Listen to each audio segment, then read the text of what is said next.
There we go. Shout out to all of the people in the building that's here late with us. We was having some technical difficulties. We was on time, but we wasn't on time.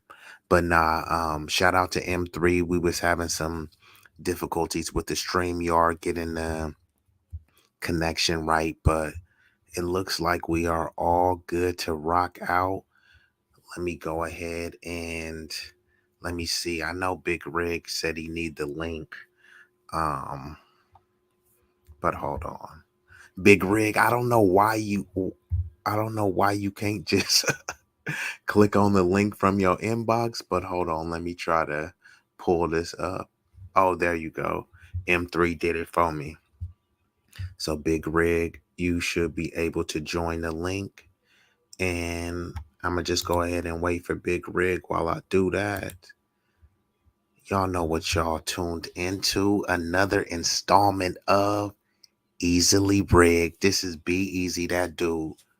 Big Rig Slaps will be joining us shortly. And we definitely gonna have a very fruitful conversation. You know how we rock over here.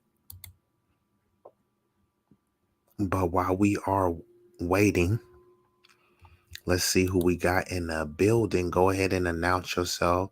Let it be known that you your presence is here so we can acknowledge you.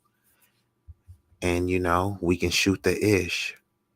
Easily Rig style.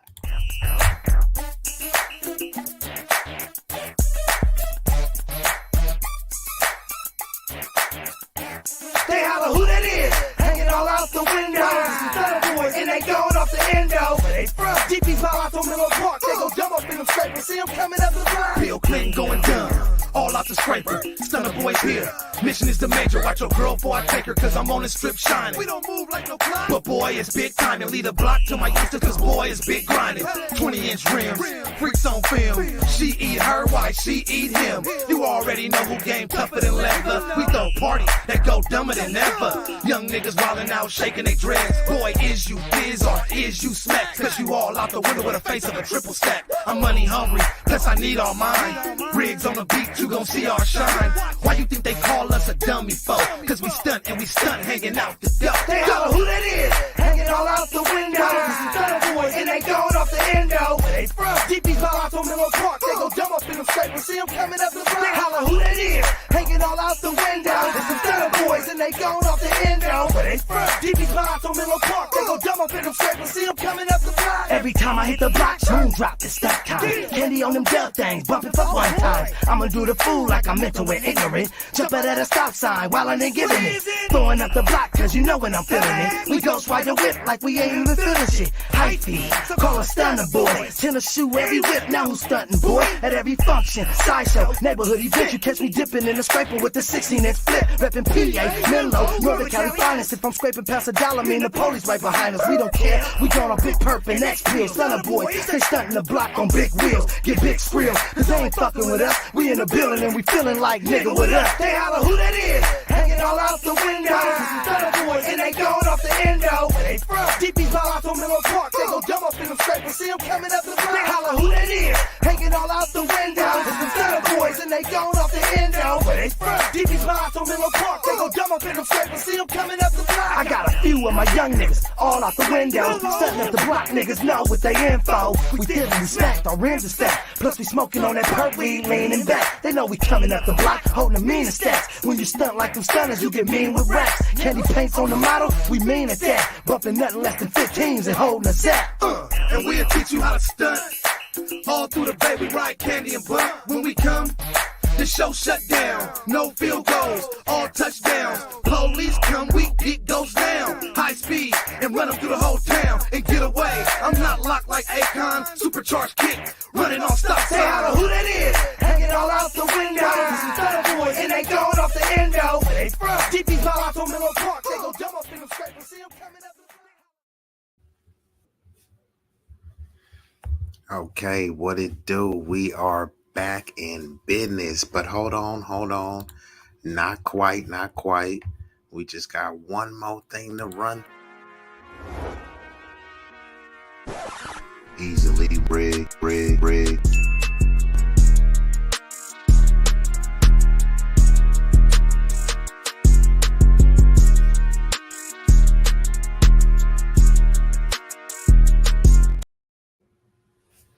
So make sure that on the front Yeah. end, y'all liking, sharing, and subscribing, excuse me.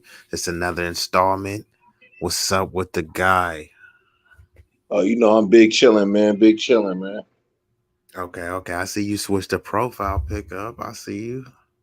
Yeah, you know I got a new phone, so it switched up a little Oh, okay, okay. Brand new. I bit. don't want it unless it's brand new, brand new. Okay, what kind of phone did you get? It ain't new like that, but you Okay, know. okay, refurbished. Okay, he got that refurbished. Hey, it ain't. Hey, I ain't tripping as long as it work. Realistically, nothing is really new nowadays because if you really think about it, right, you go to the store, right, and you get like a new shirt, but someone then already touched it, probably looked at it, tried it on, stretched it out. Like, is it truly new? Same thing with the shoes, you know what I mean? Even the Hmm. ones that even the ones that nobody walked around, they're not unmolested, you know what I mean? So, you feel me? But yeah, this is gonna be a pretty dope stream. But I don't think I got the question queued up, so I'm gonna play this other one while I try to cue the question up real quick, and then we gonna get to the peoples in the chat. Yeah.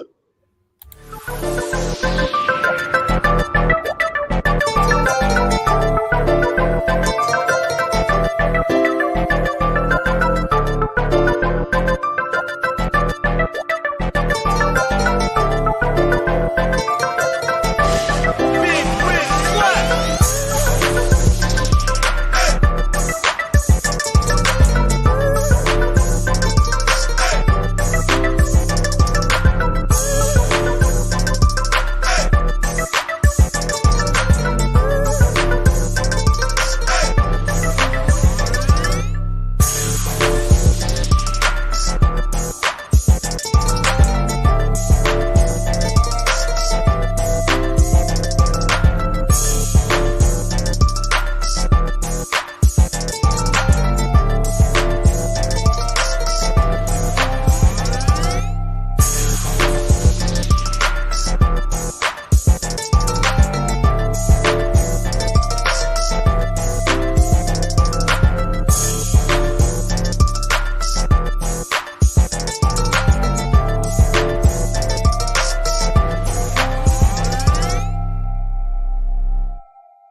Okay, so we are here. It's time to get active and start rocking, but we got to do some greetings and salutations. So shout out late to the fallout. You was late to the fallout, but you was early to the stream. So shout out. And she says, yes, I am addicted. See, I appreciate the honesty. You're not sugarcoating it. You're just saying straight up, yep, I'm addicted. I like that. Too many people are in denial of their addiction, and that's why you won't be able to correct or rectify because you're disillusioned, right? And you're in denial. So I can respect the honesty and the awareness and the level of accountability. And Wally, my guy, this dude is definitely unequivocally for the streets, and it's okay because it's the guy Wally, you feel me? But he's doing good things in the streets, you feel me? He ain't just recklessly thotting it up. So shout out to Wally. So Stan Joseph is in the building. Shout out, Brody. M3 always in the chat, moderating in the back, doing all of the little intricate details. So shout out to M3, always putting in an immense level of work. So, all right, yeah, I mean, once it's late, we like to just, give y'all the greetings, the salutations, and then just get straight into it. So you can probably see the question scrolling at the bottom. Um, if not, hold on, I think we have it, but let me just do something here. Let me just do something else. So just bear with me real quick.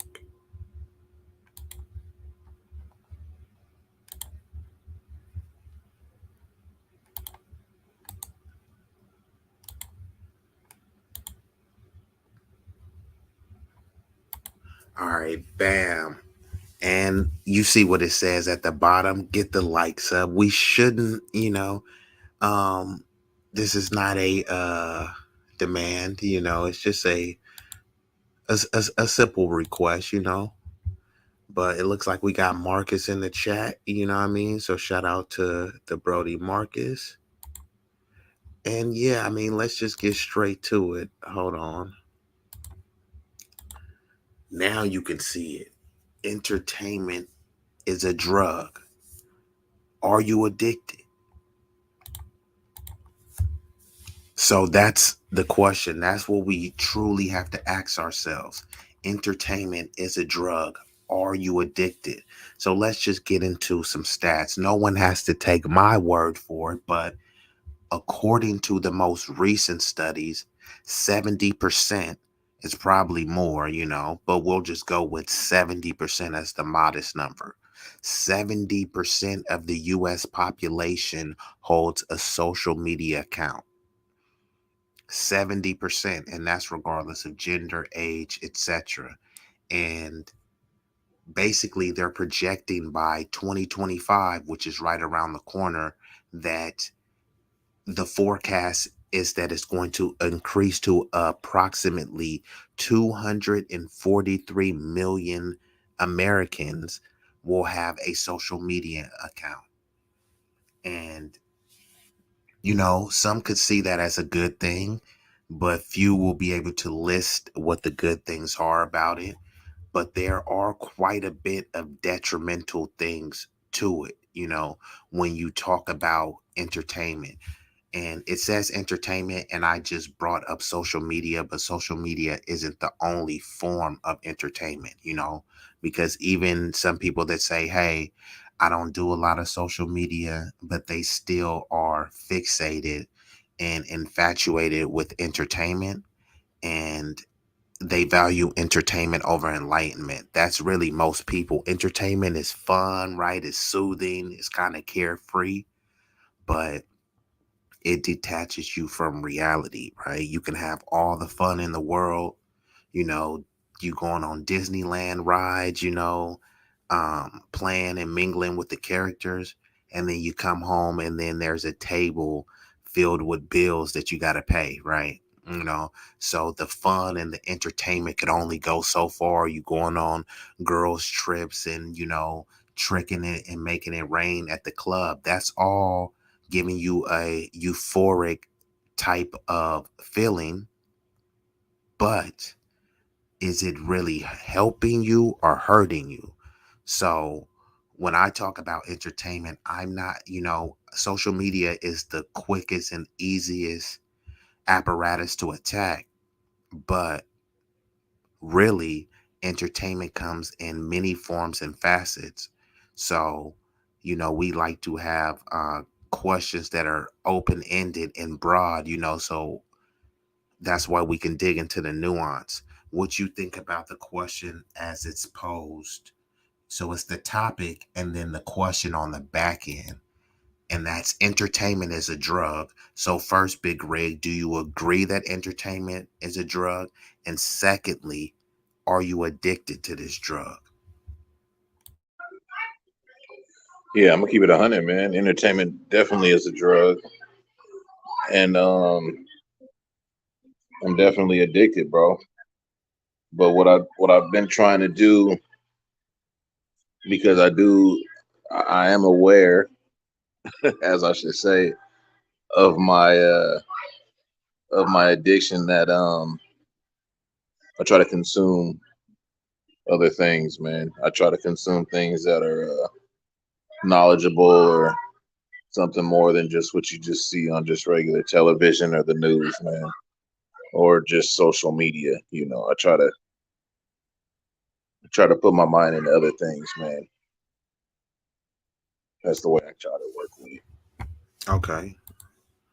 All right, I like that. So let's see what the chat has to say. And we got the lovely sister Enya in the building. She says hello to B-Eazy and Big Rig. She Bum always bum coming bum bum through. bum bum. Yeah, she definitely needs some air horns, but I'm kind of lacking right now, so I don't got them at my disposal. But next time, but the love is real, Miss Enya. But I like that you were also, willing to just get right into it and say, hey, yeah, I am addicted. Most people will say, no, I'm not addicted. I could just stop whenever. Okay. They're lying. They're lying. And then they'll say, I could stop. I just don't want to stop. Right. You know what I mean? So if you could stop, what exactly is stopping you? Nothing is stopping you. The question is, who is stopping you? And that who is you.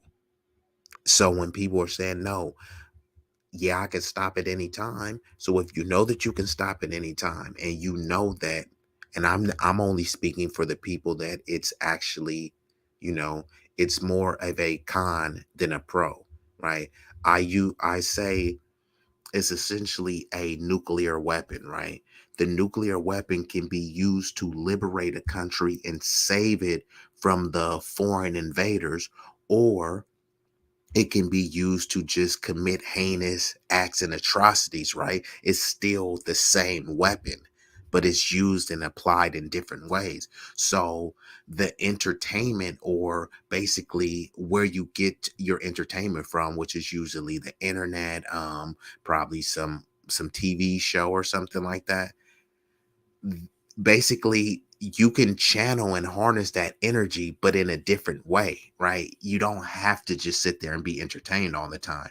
So if you're, let's say you're on YouTube, right? People are using YouTube for their entertainment purposes, and it's okay to have a balance. But how about you have a balance of, mm, you know at least equal entertainment versus educational? It really should be more educational and a minimal on the basically the entertainment should be like the dessert. And I love dessert, right? But if I'm eating dinner, right, I kind of want to eat like more steak and potatoes than I do dessert, right? You don't want to eat a little sliver of steak and potatoes and then you just eating like pounds and pounds of cake. You know what I mean? And the dessert is equivalent to the entertainment, right? You do Right. need to enjoy, your slice of cake. Like, I love that cake and the frosting, but you're getting your nutrients from the meat and potatoes. But yet you skimp when it comes to the meat and potato. You have one little tiny potato, one little tiny bite of steak, and just cake, donuts, ice cream, sprinkles, all of it. That's what the entertainment is. You overloading on the entertainment. But then when I present you with some education, oh, that's boring. So if it's not twerking, if it's not weed smoking, if it's not pistol toting, putting money to the ear as a phone, if it's not that, then it's boring. You know what I mean? So this is where it gets a little bit goofy for me, you know what I mean? Because how are you going when people start complaining, oh, I got a 360 deal and got screwed over? Well, maybe if you read a little bit more and was more educated, you wouldn't have got screwed over, Man, my job doing this. Man, the economy is messed up. Man, the stock market is this. Well, maybe if you stop being so entertained and enlighten yourself, you'll be prepared to survive and withstand all of this stuff that's coming at you, whether it's racism, whether it's a recession, whether it's job layoffs. People be too busy partying, entertaining, being entertained. They know all about the current shows. Every show that come out, they'll tell you that they don't have time to call you. They don't have time to call you for 10 minutes and say, hey, how you doing, bro? Are you good? All right, man. All right, Peter Pops, man. Salute. All right, hang up. They don't have time for that. But then they'll proceed to tell you that they seen every episode in the Jeffrey Dahmer. How the hell did you carve out time to watch 10 Mm. episodes of an hour show, but you don't have time to call your homie 10 minutes? No one said call him every day. Call him 10 you can't even call him 10 minutes out the week. But then you have time to watch shows, anime. Dudes is doing my player on 2K, and they player is like bro, I'm like, your player didn't get good overnight. You had to play countless games, you know what I mean? So you're addicted to entertainment. So not only are you putting the controller down on the video game, then you scrolling through TikTok videos, there's a bunch of twerking videos, then you put that down and watch a Netflix show, go to sleep and say I was busy. That's why I didn't hit you up. I was too busy. Oh, that's how you act tonight, bro. You go pull cards like that. Hey, I'm just saying. You feel me? You know how we do over in Easily Rig. You know what I mean? Hey, I'm pulling cards, but what I'm not pulling is punches. We ain't pulling them. I can dig that.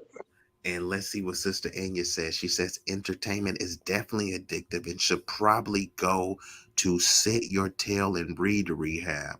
I need more balance with my mental entertainment. I like the way she says sit your tail. This is such a lady and very classy, you know. That's a fact. I would have used, you know, a lot more colorful language, but I like that's why Sister Enya is here to balance it out. But she does make a good point, right? No one is saying not to have dessert. No one is saying not to be entertained. Entertainment is a vital and a critical component of life. However, so is education. So is enlightenment. How are you going to get further or progress without it? You can survive without being entertained, you know, multiple hours a day, but you cannot survive being miseducated, because if you're miseducated, you have to rely on someone else's education. And if you have to rely on someone else's education, they can easily manipulate you. Right. If you don't know that Hmm. 2 + 2 is 4, then I could just tell you it's 5.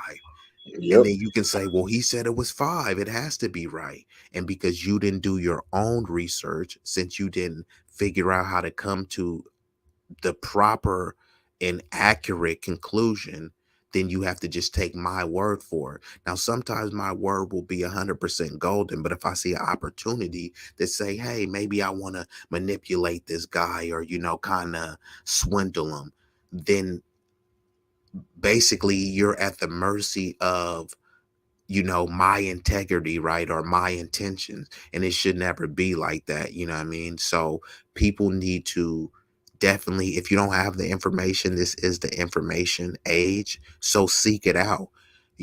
The way that people come together, let's say it's a rap video, right? You know, and I produce music. So, you know, I know a lot of artists. I'll see a rap video, right?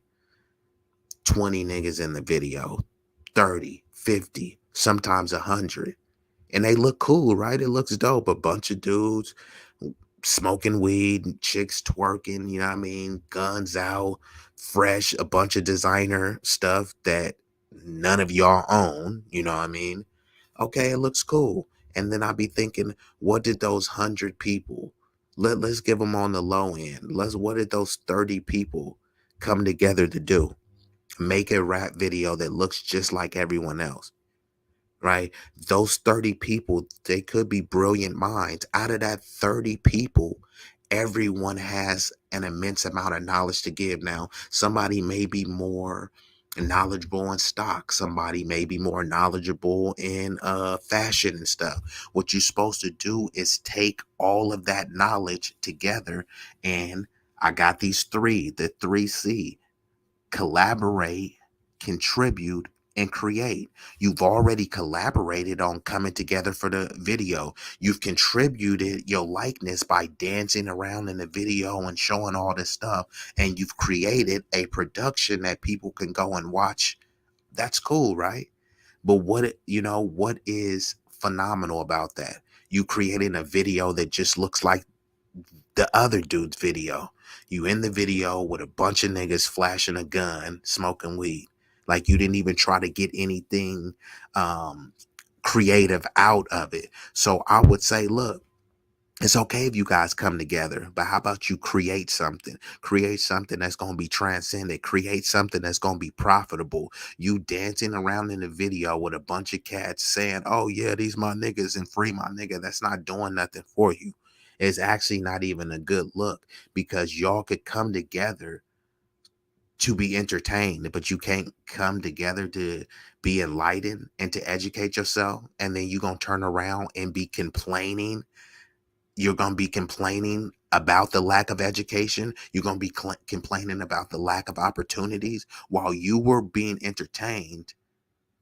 Somebody else was out there outworking you, out reading you so that they can take your position, so that they can be the boss of yourself and your child.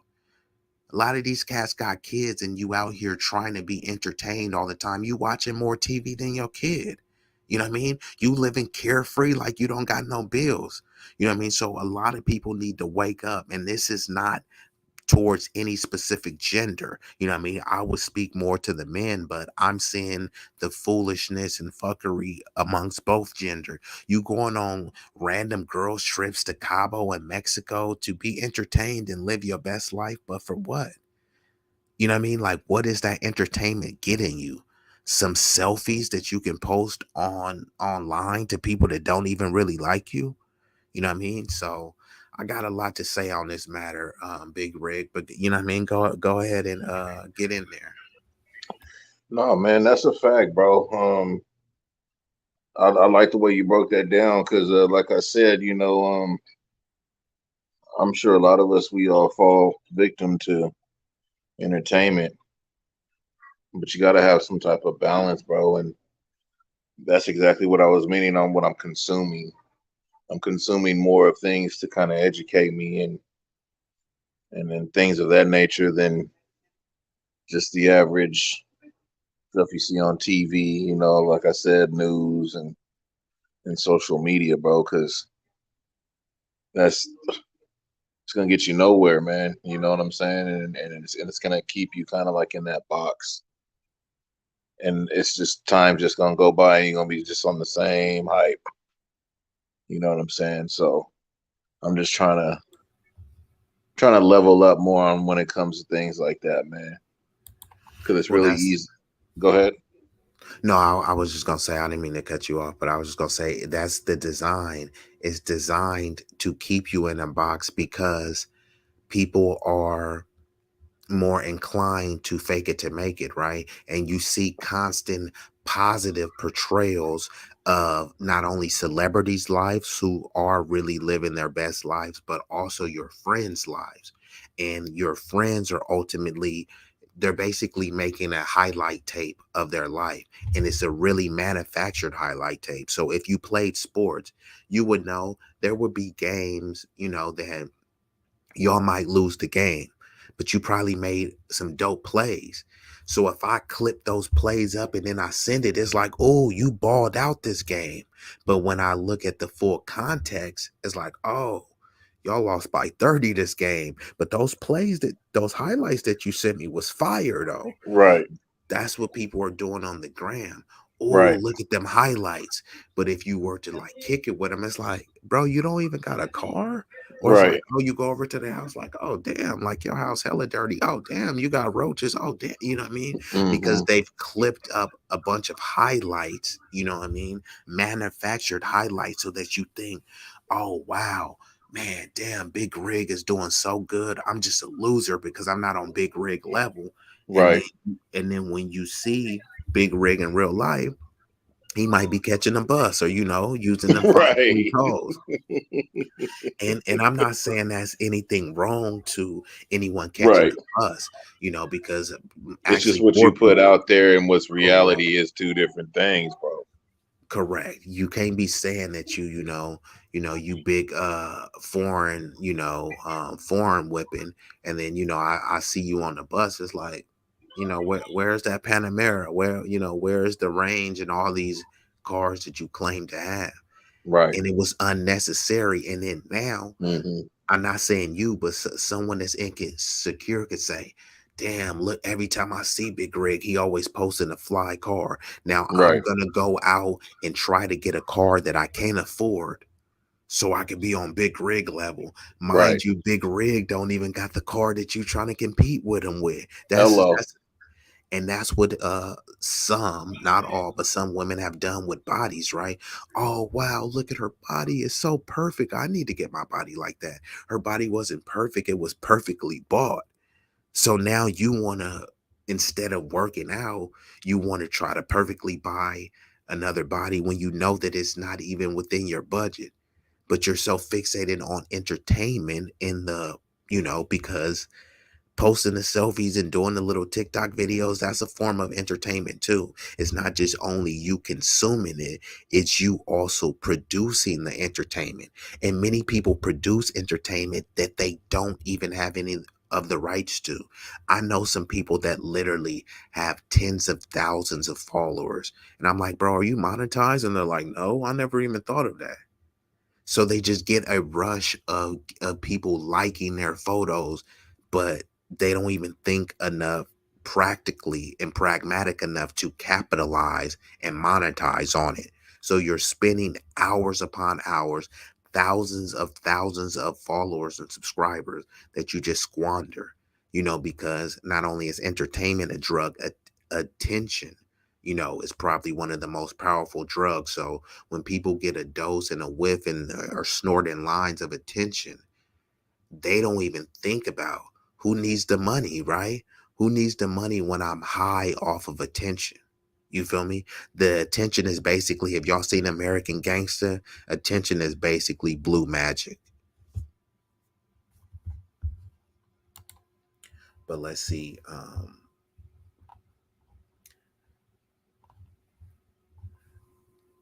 But yeah, it looks like Wally is still in the building and Risa Neal has stepped in the building. She says hello everyone. So shout out to Risa Neal. But another thing, what I want to say was that sometimes we definitely need to just take a entertainment diet. You know what I mean? You know how you say, hey, I need to cut down on my calories or cut down on my carbs. How about you cut down on your entertainment, right? I already made the analogy of the entertainment being dessert. I love dessert, right? Dessert is delicious. I'm wondering, what's your favorite dessert? Are you more of a pie person, ice cream, cakes, cookies, whatever it is? That's what you can equate to entertainment, right? Video games, Netflix, social media, what else is it? Sports. It's all sorts of forms of entertainment. Are they all good for you, right? They taste good, just like dessert, right? It feels good, but is it actually good for you? So sometimes it may be good and behoove you to just kind of detach it. If you are to detach from entertainment, or at least take a diet, entertainment fasting, right? Intermittent entertainment fasting. I'm coming all with all of this stuff off the cuff freestyle, but some of the benefits would be, and these are proven, you don't got to even take my word for it, look it up. One, less anxiety. I'm going to name 6 benefits for you if you were to, detach completely, or at least, you know, do a diet to diminish, your entertainment intake. So one, you would have less anxiety. A lot of people don't think that they have anxiety until they're put in a situation where their anxiety runs rampant and you're saying, damn, I didn't even know. I didn't even know I had anxiety, or what it would be like to experience that. And then 2, a benefit will feel you would feel a less sense of comparison. So if you weren't on social media and you were just walking and um riding a bike to work, catching the BART train to work, you wouldn't be worried about who's driving what. Does this person have a flashy car? You wouldn't even care about that. You would just be handling your business and going from A to B, being a responsible and productive citizen. But when you're on social media and you may be driving a Prius and someone that was in your same class or of your same alma mater, and they're driving some fancy Mercedes Benz, even though it may not be in your budget, even though whether you can afford it or not, now you're more inclined to say, you know what, maybe I should get a luxury car because if this person has one, I deserve one. But you were perfectly content walking and catching public transportation. It was efficient for you. It worked. It saved you a load of money.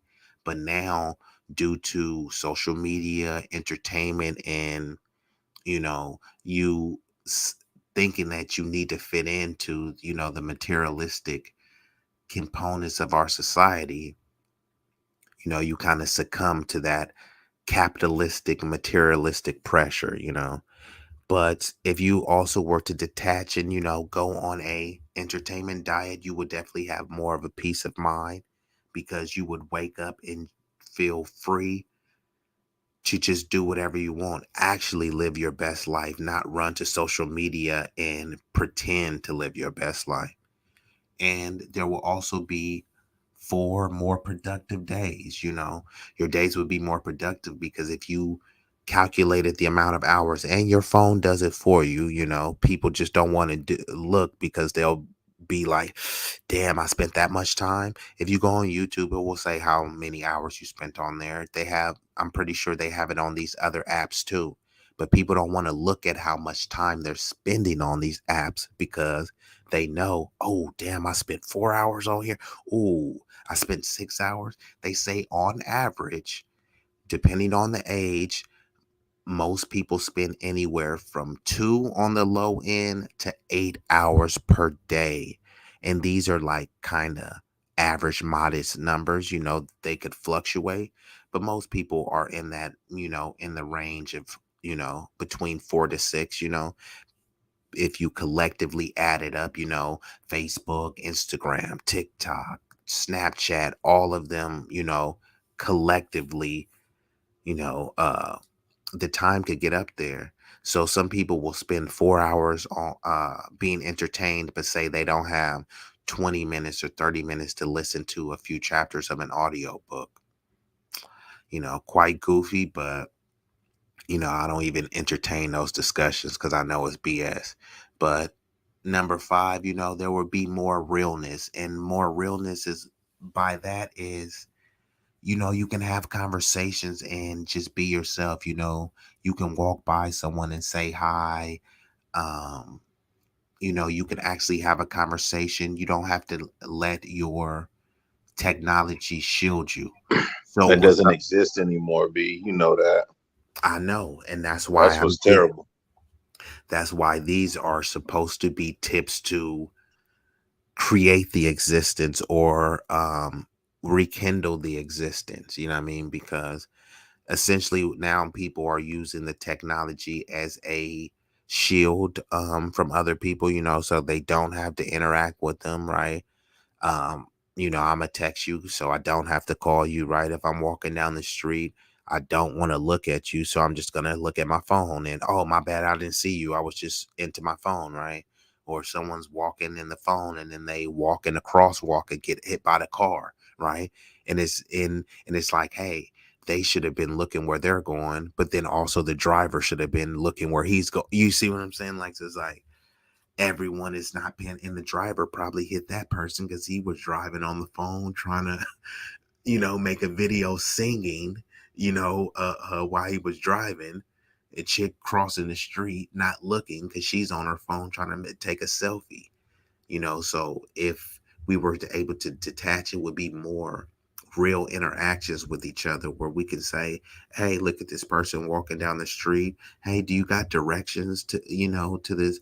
Yeah, of course. People say, hey, you can just use your smartphone and it's dangerous and all that stuff. I understand, but if we constantly are living in this state of fear, don't say nothing to this person because they're racist. Don't say nothing to this person because they're going to rob you. Don't say nothing to this person because of whatever negative stuff. When are we going to start assuming the positive about each other? Now, it doesn't mean that the positive outcome is always going to happen, but we're talking about balance, right? We can't have all negative assumptions and then say, oh, what about balance? if all of your assumptions are negative, most likely it's going to be a lot of negative outcomes. And if we have a lot of positive assumptions, it's going to be a lot of positive outcomes. And by educating ourselves, by collaborating, by contributing, we'll avoid a lot of these situations, you know what I mean? That may be detrimental to us, because we won't be sitting around being entertained. We will be educating each other like, hey, Big Rig, you don't even got to do this because I went through the trouble. You feel me? Don't buy this stock. Don't do this business model. Don't invest in this company. Don't use that mechanic shop. You know what I mean? We can be using that time to educate one another, but instead we want to call each other. Hey, did you see that football game? Right? You've already been entertained by the football game, right? By watching it for hours. Now I'm going to call you and talk about it for hours. You see what I'm saying? You watched it for 3 hours, and now you're And gonna now you finna call. get the phone call and talk about it for about Bro, another you two or seen that so, right? game? He did a touchdown. And then I call you. It's like, bro, I don't even got the time. So you have 5 hours to the NFL to say, oh, the Cowboys is my team. Oh, did Jerry Jones invite you to the thing? Well, no, no. But bang bang Niner gang. It's like, what? You feel me? Like, cats will be like banging for the teams harder than they is for their family, harder for they is for their community. And it's like, you actually think that's cool, bro? Like, it's not. You look kind of goofy. And look, I'm a diehard sports fan. I love sports, you know what I mean? But I love my people more. I love my community more. I love human beings more, you know what I mean? And at the end of the day, your favorite athlete doesn't give a fuck about you. It doesn't matter who it is. Now, I'm not expecting them to, but most people are saying my team, and they have a lot of emotional investment into these teams that really don't care, you know what I mean? So I think that's very intoxicating, a form of entertainment is sports. And the last thing I would say, you would have more of a sense of presence, right? Because what happens is, in the entertainment, and I'll specifically use social media, you're reduced to a subscriber and a follower count. So I could be saying the realest thing, but then people are going to, I'll use Joe Rogan, for example. There was some things that came out. I was saying some stuff, literally giving more substantive commentary, more in depth, more nuance than Joe Rogan. He says like one thing, and then people are saying Joe Rogan says this, and it goes viral. And if you watch him, and I'm just using him as an example, but it's pretty much most of these people are propped up. When you watch his commentary, it's literally like mediocre at best. So he's being propped up by the algorithm and corporate media to say things, and people will think, hey, what this person says is gospel, and basically I pale in comparison to that person, because you're measuring it up versus basically like a digital resume, right? I only have hundreds of views, he has millions or billions of views. But when you detach from that stuff, and you actually are building and creating and cultivating a community, you see that people actually value you in real life, right? You walk around and you actually get to physically shake someone's hand, and people invite you over to dinners and parties, physically, right? Where you can reach out and touch someone's, where you can hug someone. And that's where you will truly get your sense of being, not from you know, just virtual reality. Now, virtual reality does play a part, but, you know, um, if you're having a Thanksgiving dinner or a birthday dinner or something like that, yeah, it would be cool to do it virtually with your family, but could that compare to eating at the dinner table? We all know what the answer is. S- That's how it is with human interaction. It's cool that you can video chat somebody, right? But we can never act like it's on the same level as being able to meet someone for lunch, right? If I say, hey, Big Rig, let's go to lunch, right? and then I video chat you from Roof Chris, and then you go to Roof Chris out there and we're eating steak, video chatting each other? Is that really the same as us meeting together? You know what I mean? So at some point you gotta put the you gotta turn off the TV, you gotta put the remote down. You know, you got to turn the phone off and actually meet up with someone. Go shake a hand, go hug somebody, you know, go tell a joke in person, you know what I mean? Um go walk on the beach, you know, with people that you say that you value, show them that you value them, you know, on and offline. What you got to say, Big Rig? It's a fact, man. But it's like the entertainment, right, man? It's like social media, bro. Everybody is everybody got their own show.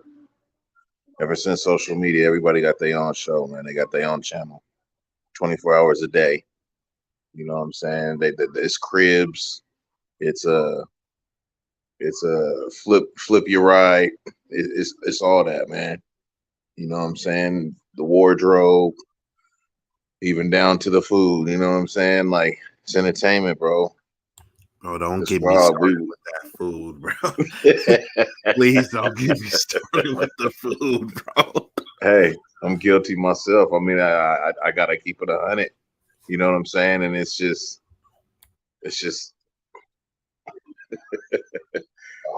hey, I don't got no problem talking about stuff that I'm guilty of myself, brother. You know what I mean? I respect it. I respect it, Big Rig. Like, hold on. You feel me? I gotta, because I was like, don't make me pull up the receipts, Big Rig. Don't make That's me a pull. fact, Hey, Wally, hella funny. He like all the food review. man. Look, I don't have no issue with food reviews, right? So, you know, cause some restaurants, I would love that people do food reviews, cause you know, let's say, you know, I know Big Rig, you know, I trust his palate, right? I know he got good taste. If Big Rig say, "Hey, bro, don't even waste your money at this place; is overpriced," and I'll be like, "Thanks, bro," because I was gonna go Man, there and I didn't want to right. spend money, but when I said don't get me started with the food, it's because a lot of people are going to In and Out, and then they posting that. They going to McDonald's and then they posting that. They That's a going to fact. Popeyes and posting that. That's a fact. Do you really need to? Fuck no. And look who says he's guilty. Big Rig, you ain't the only one, because Wally is guilty. And I think I seen Wally posting a So you gonna start calling them? five five guys Wally. I think Wally then posted Five Guys Popeye. Wally a little, you feel me?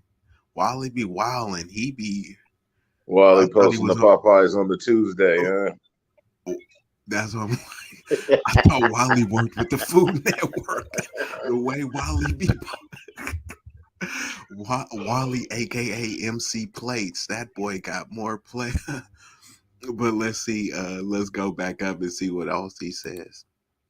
Entertainment is a drug to the brain that force it to be delusional to what's really in front of them. I would agree. It definitely is a drug, and it produces a euphoria, a sense of euphoria, you know, where you're getting high off of you know, the delusion, right? Is actually intoxicating, and it physically does something to you, you know.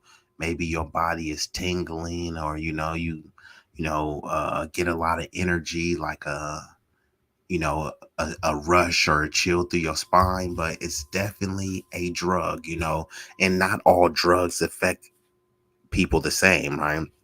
Some people could drink 2 shots of alcohol and then they drunk. Others need 20 shots, you know what I mean? So same thing with the entertainment. Some people could be, you know, watch a couple shows, listen to a couple songs, and they're you know, drunk, you know, with the entertainment. And then others, they may need hours upon hours until ultimately they overdose on entertainment, which leads them in a state of dysfunction and perpetual intellectual laziness. and I'd say inaction and inaptitude. Yeah, it But just it ain't looks good, man. no, it's really not. You know what I mean? And they always say too much of a good thing is never a good thing, right? Mm. Steak is really good. I love steak, but if you eat 5 steaks a day, is that really good? You're gonna Yeah. get gout. You see what I'm saying? He just said it plainly. You like, I mean, what Big Rig said. No, I can't refute that. No refuting that. And it looks like Daryl Long is in the building. Salute to the guy, Daryl Long, always Salute putting to in the that young work. bruh. And then let's see. M3 says, Daryl, I got to get back in training mode again on Fortnite. Looking forward to the weekend. M3, don't let me find out you getting your head splattered on Fortnite. M3 was talking a bit. That's the stream god.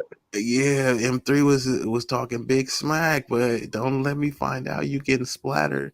I might have to whip out the sticks, you feel me? But I usually play like when I was playing Call of Duty, Madden and 2K, you feel me? So if any of y'all play those games, I might have to organize a little function, you feel me, like a little game stream. And I'm taking on all challengers. Shit, M3. I'll make a hell of a fucking excite bike track and get off in anybody's ass, bro. I'm gonna just tell you like that. When it come Okay, to excite bike, I'm the dude, man. okay. Big Rig is the the old school. He the Atari master. Big Rig, the king of Atari. Okay, M3, the king of Switch. Y'all, none of y'all can fool with me on PlayStation. Wally already know. Wally is an Xbox guy. I could tell. Wally for the streets and he for Xbox. Microsoft Wally.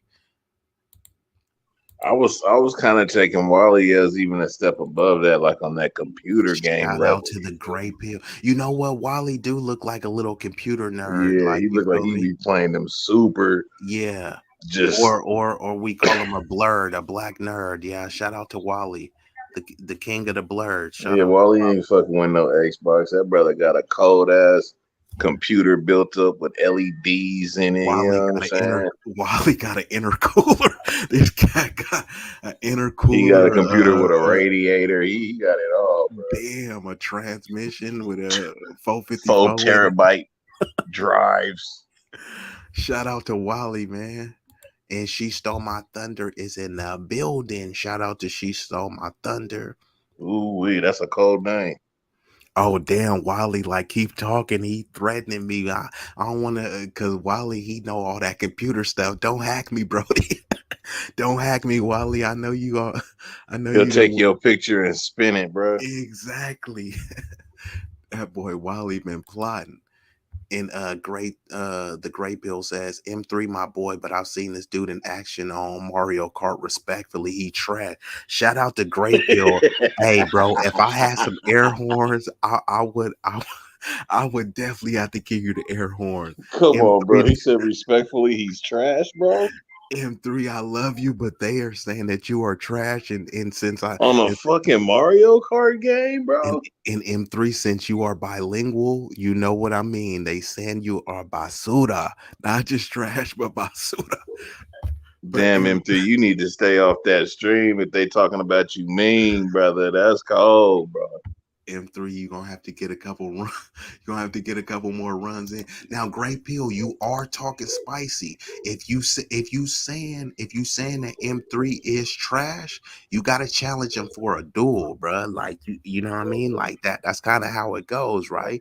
That's just like if I'm on the basketball court and Big Rig say you trash, it's like Uh-oh. if you right. It's like, If hold I on, bro. Yeah, that's what I'm saying. If I come on the court and Big Rig say you trash, it's like, all right, well, play me 21 1-on-1. So if you saying that M3 is trash, then I'm just saying, Cuddy, I would love to see that grudge match. Maybe we can make a friendly wager. We can, put some money on it. The winner, gotta buy the person some lunch, or you can do a push-up challenge. There's ways to make it fun, you know what I mean? But Wally said M3, he could only talk by his bias. Oh, he says, I'm not sure. Oh yeah, he says PlayStation all day. See, I rock with Gray Pill, but you see, Wally didn't say whether he was Xbox or not. You feel me? So if Wally, you gotta say what you is. Okay, so we've been joined by two illustrious guests, two of these guys, man, at the same time. Okay, so I I love you, Wally. I would bring you up first, but since you play Xbox, and since Xbox is lagging behind, gotta bring up my PlayStation guy first. And then I'm gonna bring up Xbox. Hold up. Since Xbox is terribly behind, let's give a moment of silence for Xbox. I Okay, know y'all now ain't gonna we'll freaking. I know y'all ain't gonna talk. See, Wally, I you ain't gonna stay lie, talking bro. Travis. Wally, I didn't know. Hey, bro, real talk. I didn't know you was an Xbox dude. Yo. This is like a whole new relationship now. Well, okay. Well, one, let's clarify. He's talking shit. I never said nothing about Xbox. All right. I play both, but regardless. Oh, now he's switching it up. I don't play Xbox. I mean, No. I You the play one both. telling. You the one telling narratives. I don't want to hear that no more. Okay, hold on. Let's get to the bottom of this. You saying you playing both, but you gotta play one more than the other. Which one? If Come I on, okay, Wally. so wait a minute. I Don't can speak. stutter Can I now. not? Can I speak? Can I speak? God damn it! If there's anything I played more than anything else, I played Xbox more than PlayStation in my time, morally than anything. What did I say? Since the last time I played. Xbox Talk Productions. Bruh. No. Remember, I said the last time I played. So the very last time I played was like way back. Get him, Grayfield. Get him, Grayfield. Me and Wally go way back. I'm trying to hold it in, man. I'm trying to, man. Look. Okay, bad thing, yes. PlayStation, yes, was the top notch, mofo, all that other extra shit. I'm just not here for it. All right. I mean, that's he brought it up to you in conversation. I'll leave it like that's y'all conversation. But everybody that knows me, I'm a first gen PlayStation. I am gonna get triggered if an Xbox person come and just throw it in there. Well, yeah, we're going back in time. Yeah, played PlayStation way before that.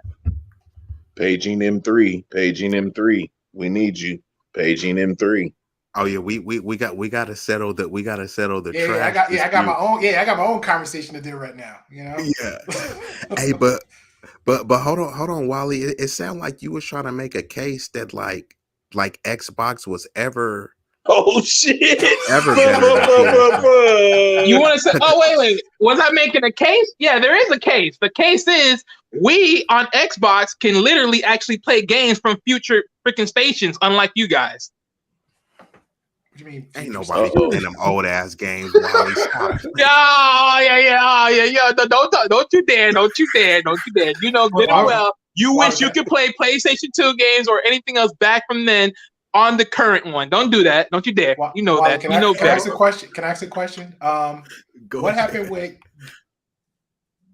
Game Share was like you literally have to buy a whole system to play that system. You couldn't just because PlayStation. Let's say if I bought the game from a PlayStation and these guys got PlayStation, I can bring my disc to them and they can play it. Xbox wasn't allowing that.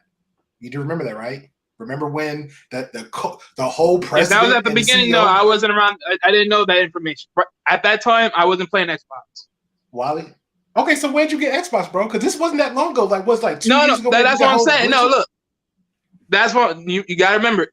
He's the one that brought up the narrative. Towards the beginning of time, I've always been playing PlayStation and PlayStation 2. Once the PlayStation 3 and Xbox 360, I was more on the 360 because that's what my brother had at the time. When did you divest? Yeah, when did you divest? I never divest. What you talking about? I played both stations. I never divest. Okay, hold on. Because I'm not saying there's one superior than the other. I never divest from anything. This because. Yeah, okay, only one thing. That's only one thing. What are you talking about? Is superior. That doesn't mean I'm Xing out PlayStation. You crazy. I grew up with that. Remember, man, look, B-Eazy just like to stir up shit. That's all it is. He just like to be talking shit. I'm making sure we good. Trust me, I like the way they pass it. Come on.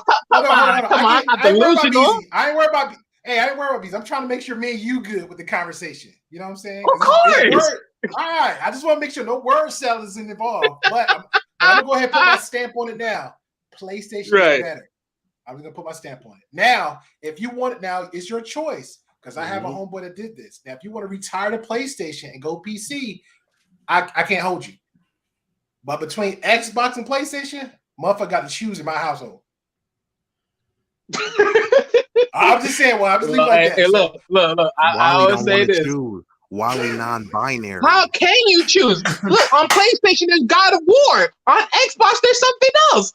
I'm sorry. It's not my fault the freaking creators make good games. War, which is about to be game of the year. You feel me? And actually, when is the last time Xbox put out a decent game? Never were. An exclusive. Don't you dare. Don't you dare. And then to make it so bad, now he got me riled up. Now to make it so bad, don't worry, MD, we'll get eyes in because I don't know why I just open up worms. All right, you know what? I'm gonna let y'all have that. It's not, you know, it's not your fault. It's because you can't play on the controller. Okay, yeah, it's not. Look at you attacking now. Look at you attacking. You know what? It's like, it is what it is. I understand. We all are not capable of doing what we can. Okay. Since you brought it up, the Xbox controller is less ergonomic. Is it real? Okay, I didn't know that. You see how that's what I said. No, you see how simple dispute. You get like one cup and hey, look, I thought he was gonna come with the argument of, well, let's be real here. Our PlayStation controller don't need batteries. Hey, if he came with that, that's what I thought he was gonna come with. I was gonna be like, hey, that's true. See, you ready to attack? You didn't even hear the man out. Just like I said, it's all good. Hey, bro, look, y'all act like I don't know the difference in between the two. Like, let's not get this twisted. We want you to choose. Is it Wakanda forever? Look, I'm not choosing ish. I choose both.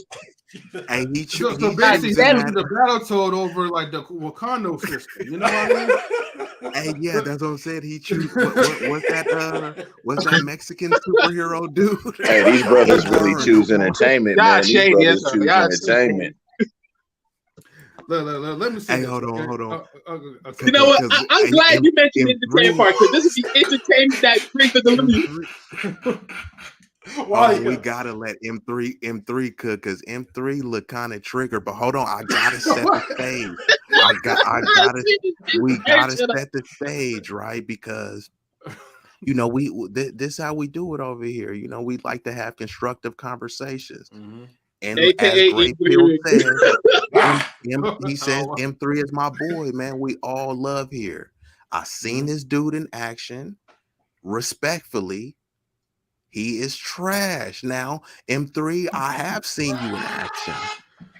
I haven't seen you in action versus Great Pill, you know what I mean? So I can't say who's better than who, but what is your retort to that?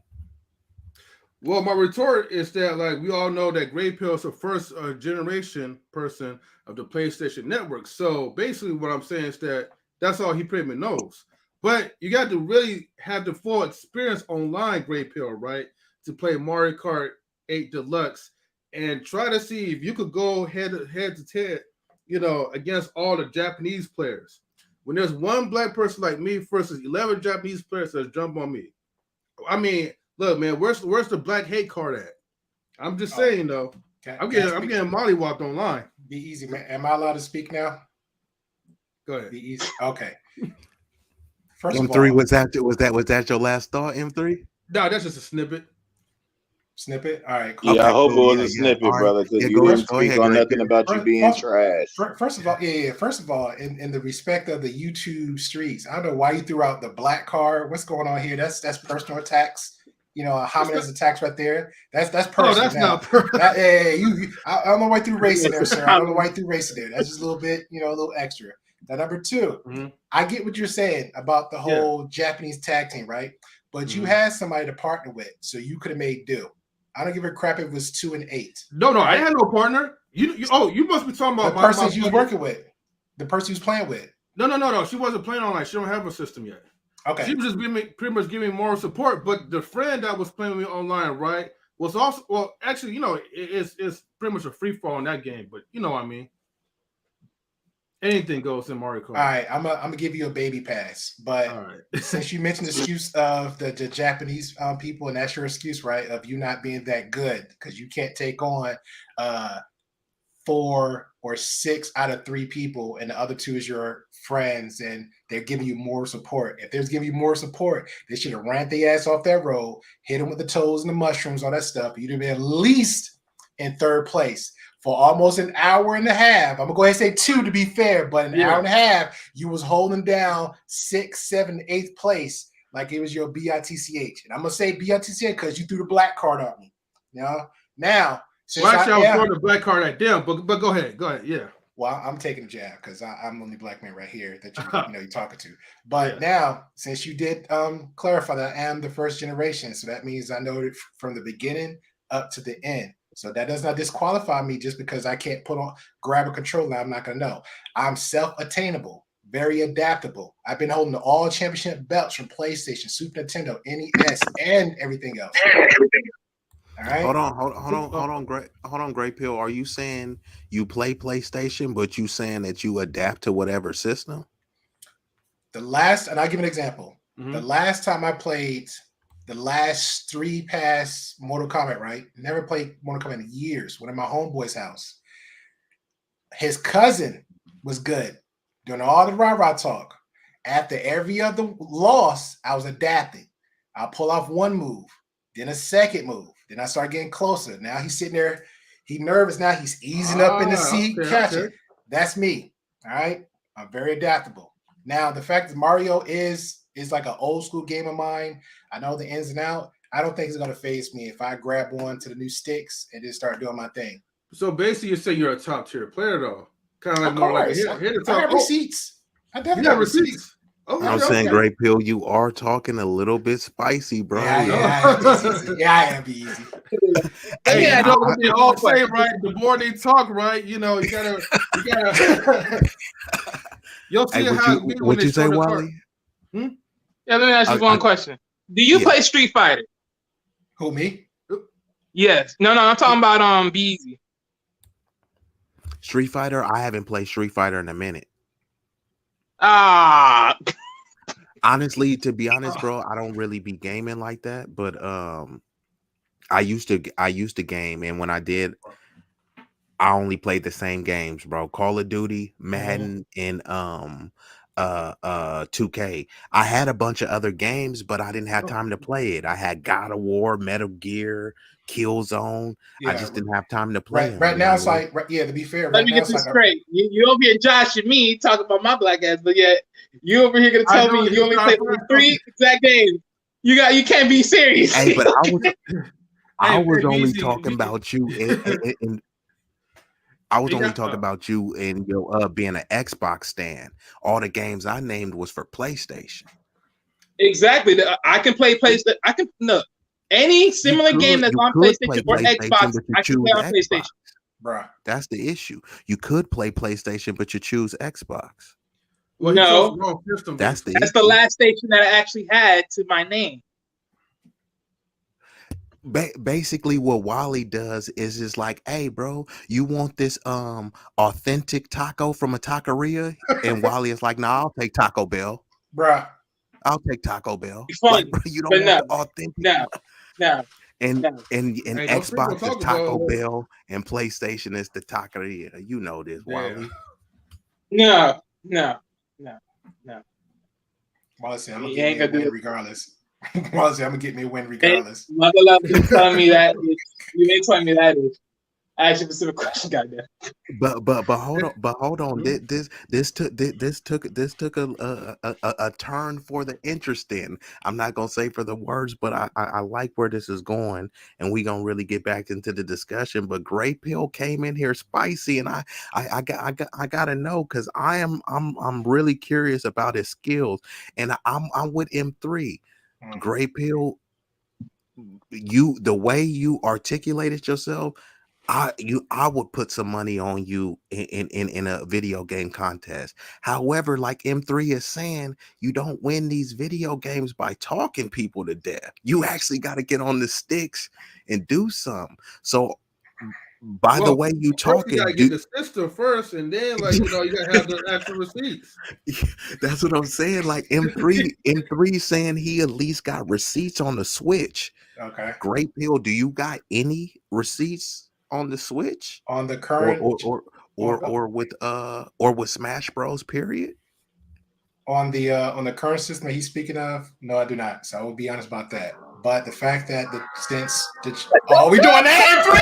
We're doing that in 3? We going there. We're going to put my Hey, I ain't gonna lie, M3, that was well timed. And he throwing shades on me? Look, man.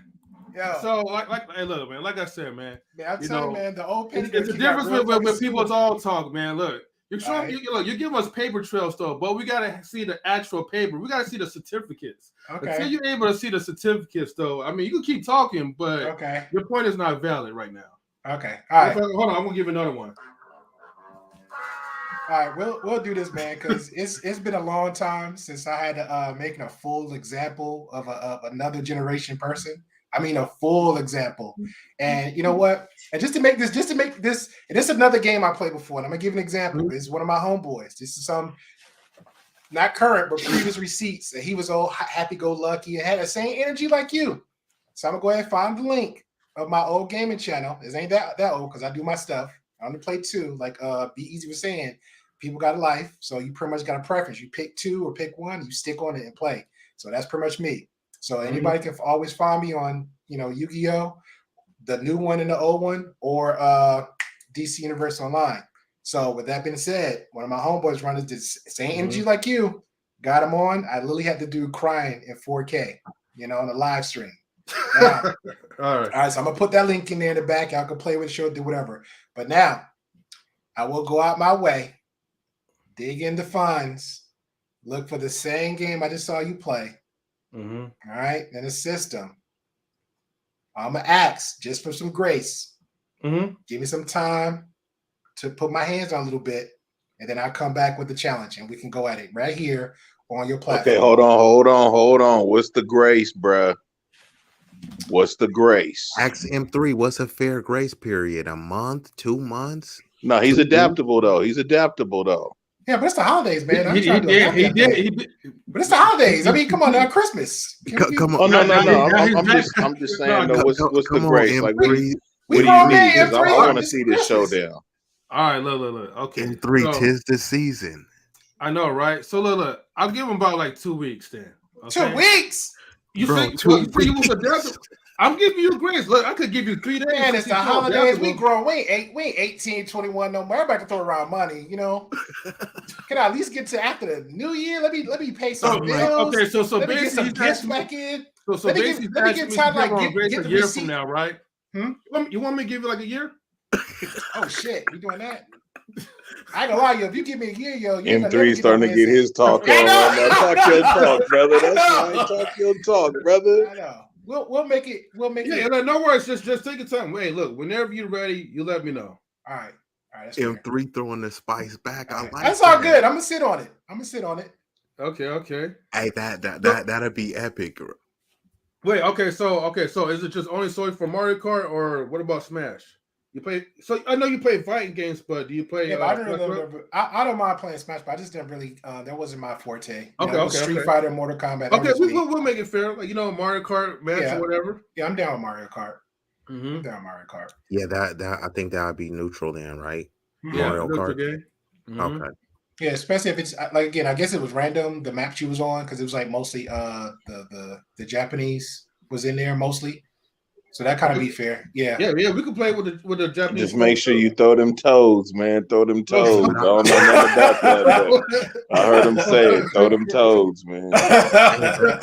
Hey, but I was gonna say the M3 point when he was talking about. I never really played Switch, so I can't speak about that. But I know Gray Pill could speak on this if he played fighting games for PlayStation. You talking about Japanese people, bro? Have you ever tried to play them cats in Tekken and Street Fighter and Marvel versus Capcom? They're the worst. Cuz they're the you worst. wanted to, bruh. They're the worst. Marvel versus Capcom. I ain't gonna lie.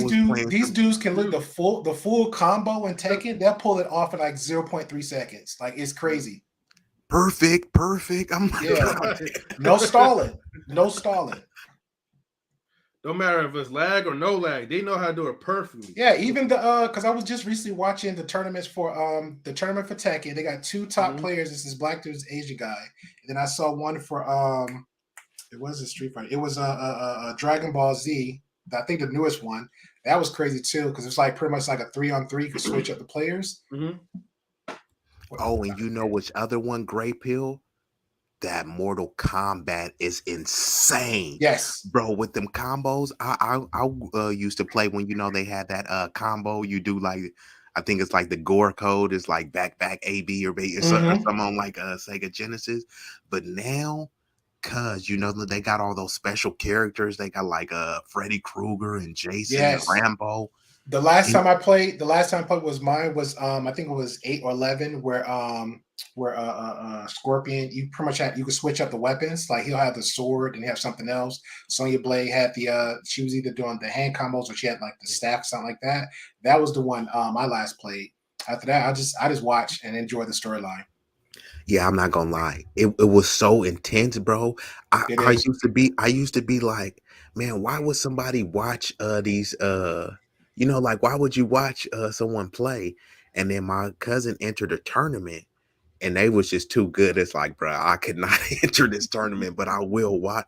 But it actually was fun to just watch it, bro. But they was doing so much crazy stuff that like when you gotta admit, like how we admitted, like, yeah, entertainment is a drug. I had to admit, like, look, but see, that's one thing. That's one thing I love about that, like that side of the world, because even entering this space on, because I'm originally from the gamer side, did it for 10 years, and mostly just to show off my homeboys, my fellow gamers, their skills and talents. You know what I'm saying? Because they was beasts. They did some crazy stuff nobody would see, and I would just show it and upload on my end.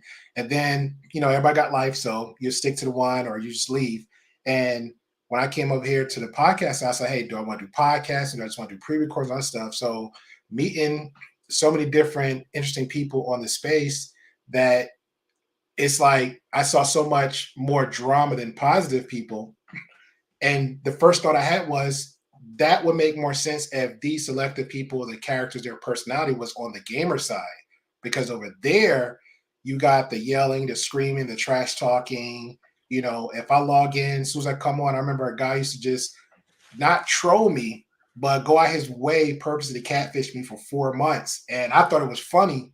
You know what I'm saying? Over here, this same action for human interaction is here. It's like something's wrong with you. It's so weird how the feels is change up like that. So yeah, but it's interesting. It's very interesting. I appreciate network is fun. Oh, it definitely is. It is fun. You just meet so many interesting people, bro.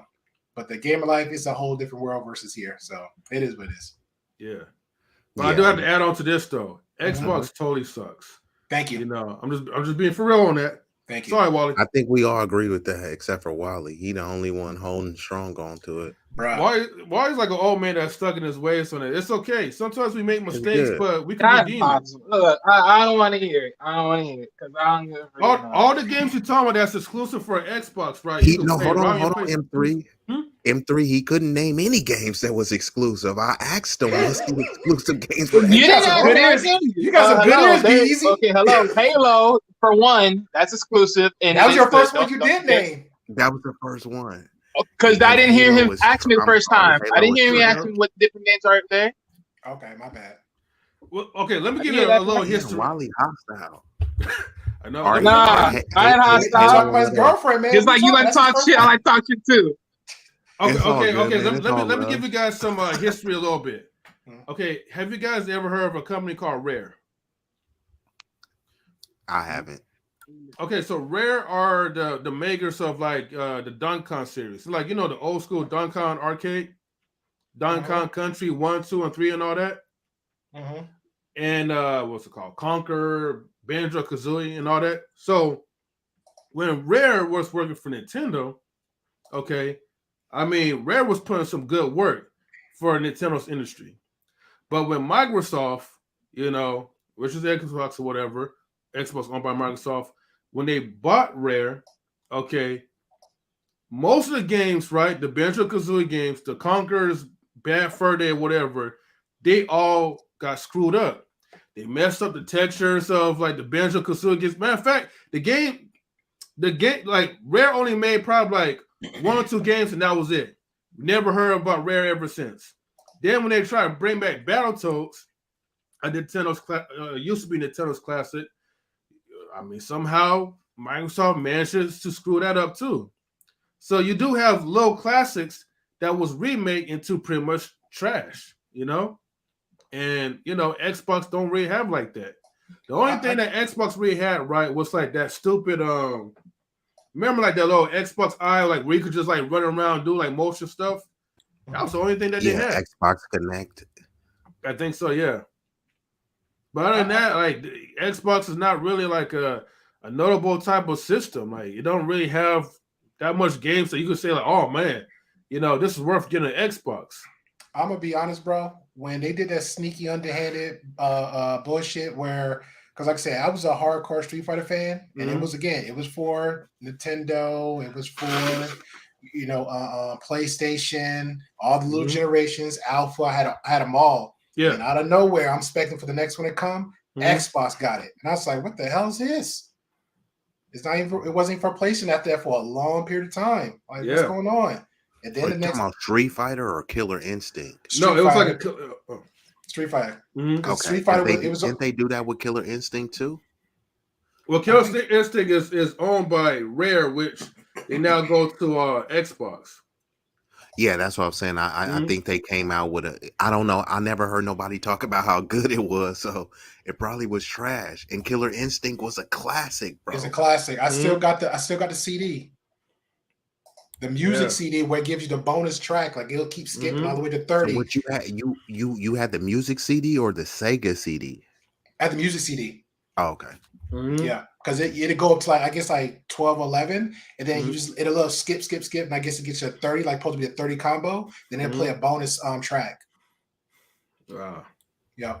But as far as Xbox, like in this buffoonery, the next step, what I was seeing was, let's say every time I do a new premiere or a new gen or a new anything else, it'll purposely go out its way to wait until PlayStation come out with theirs first, and then it'll come up with theirs. Like, hey, M3 got the new Versace's 1, 2, 3. Then here come Grey Pill. Yeah, but I got the Versace's with the logo. What's going on? Like, why'd you do that? It's like they already had little attachments ready just in case. Yeah, they always did that, and they always will try to give a little extra storage, right? Like, don't you? But it's like, I don't need that extra storage because I'll just get an external. You know what I mean? Like, like, don't you need the extra storage for the games you ain't gonna play? Like, get some better games, and I might buy it. But Xbox is a DVD player. That's what it is. Hey, you ain't never got to worry. Like, one thing about Xbox, you ain't never got to worry about any of the new systems running out. Okay? The only thing you got to worry about is the PlayStation 5s. But the new Xbox systems, it's going to be right there around the corner. Right, Wally? 3 words. Ring of Death. Woo! Wally knows so much about Xbox. I'm sure. Hey, Wally, could you know how to fix Xbox? You know how to repair? You're an Xbox specialist. I really do know all this shit about Xbox. No, I do not know all this about Xbox. Okay, my bad. I was just, just I swear. We got hostile Wally in the building. Okay. Man. Okay. All right. Well, this definitely been dope. So it seems like we all in agreement that the entertainment is definitely a drug. So I would say, what is your drug of choice? Because some people is like, hey man, I like meth, I like crack, I like doing this, right? What some people like, I like video games, I like social media, I like Netflix, Hulu. I like them all. I like a balance. So I'm gonna start with M3.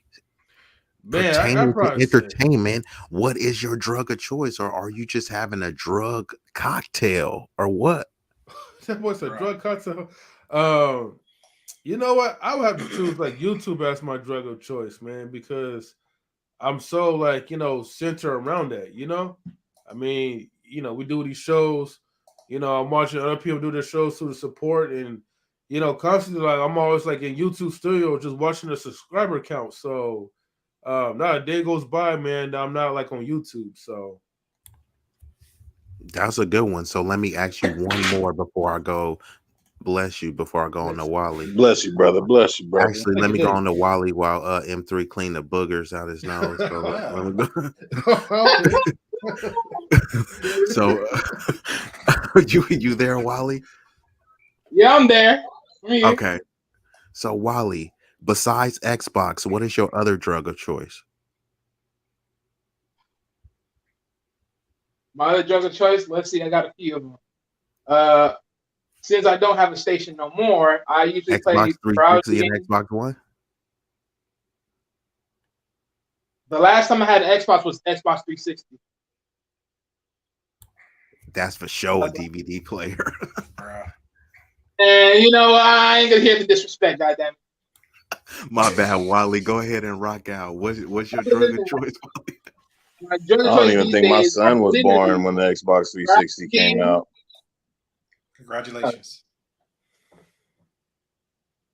Yeah, so my game of choice is literally like browser games, YouTube, and then that's it. Basically, that's literally the drug of choice most of the time. What games? Wally, we need some good games like Angry Birds or what type of game? Angry Birds. I mean, let's see. Other than that boy shooting shots, bro. Wally, you gonna let this brother tell you Angry Birds though, bro? I mean, the Xbox 360, the Xbox 360 was a little out of pocket, but Angry Birds is completely out of pocket. No, keep kicking him in the dick. Hey, I'm gonna keep it real. I'd rather play Angry Birds than Xbox. Still talking shit. Bro, I was gonna say Candy Crush Saga. At least I can over Xbox. He said he'd rather play a game of Snake on a Nokia, bro. I ain't gonna say Snake, but Solitaire. Solitaire I'll do. That's an OG old man's game, bro. Okay, man. I'm gonna stick with the Tetris. Hey, look, man, y'all need to leave while you're in the sisters. Y'all, I ain't said a damn thing. If he see, y'all keep saying me and my system. I don't claim Xbox. I claim all systems. I play more than one. I'm just. Hey, I rock with that. Hey, I gotta give you I just came up a shirt idea for Wally. All systems matter. Bruh. Yeah. No, hey, B-Eazy. If I get my look, if I go back right and I see like a thumbs down, I'll know where it came from. You know?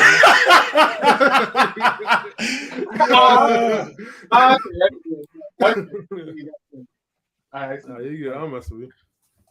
Hey, no, but for reals though, Wally, I do want to know what browser game that you say that you played. Because I assumed that you was playing those games. Could you tell us what game that you did play, so we might check it out? The browser game that I'm playing is Hero Wars. What's it called? What's it called? Hero Wars. Hero Wars? Yeah. Okay. It's an RPG? All right, cool. Yeah, it's RPG. Other than that, I just play a mobile game called Great Shadow Legends. Wally, I got a gamer sitting right here next to me, bro. And I asked him about that game. He said he don't know a fucking thing about it, Wally. What is this game? I know, that's why, because it's a browser game. What is this game, bro? It's like basically you collect heroes and then use them to strategize and beat up other players. Great Pill, you heard of that game? Another one. Literally, okay. You know how I found out about this game? I found out about it through Facebook. Which that's how I was going to say you probably got a commercial, like they be sending a lot of advertisements or something, right? Yeah. So it was doing that. Yeah, I clicked an advertisement before, and then So is it a Java game? Is it Java? No, no. Have you ever played Undertale before? I never heard of that. You never heard of Undertale? What's it called? M3? Yeah, I think I know all these games. I don't know all these games like that. Hey, you know what? I gotta take that back, Wally. You know why? Because I was actually going on the lie of this whole big gaming thing with you, bro, thinking that you was just completely on point, and like that wasn't even the case, bro. Like, okay, I'm just saying, I started believing a lie or something, bro, like on you. You feel me? And then I'm trying to hold you to it. You know what I'm saying? And it's like, hold on, bro. When you just said, man, I don't know all these fucking games, like it's like, you know what? I'm out of pocket. I had to self-correct myself, brother. Well, Riggs, part of it is because B-Eazy I put Wally on the pedestal earlier, though, right? So that's what I'm saying, and I got to believe in that shit. All right, now y'all know this motherfucker. Y'all know this motherfucker bills and working computers. When he find where you get your exactly. When he find the addresses, don't say nothing. Yeah, don't. Oh, trust me, I know someone I can talk to. You're like, let me call Daddy.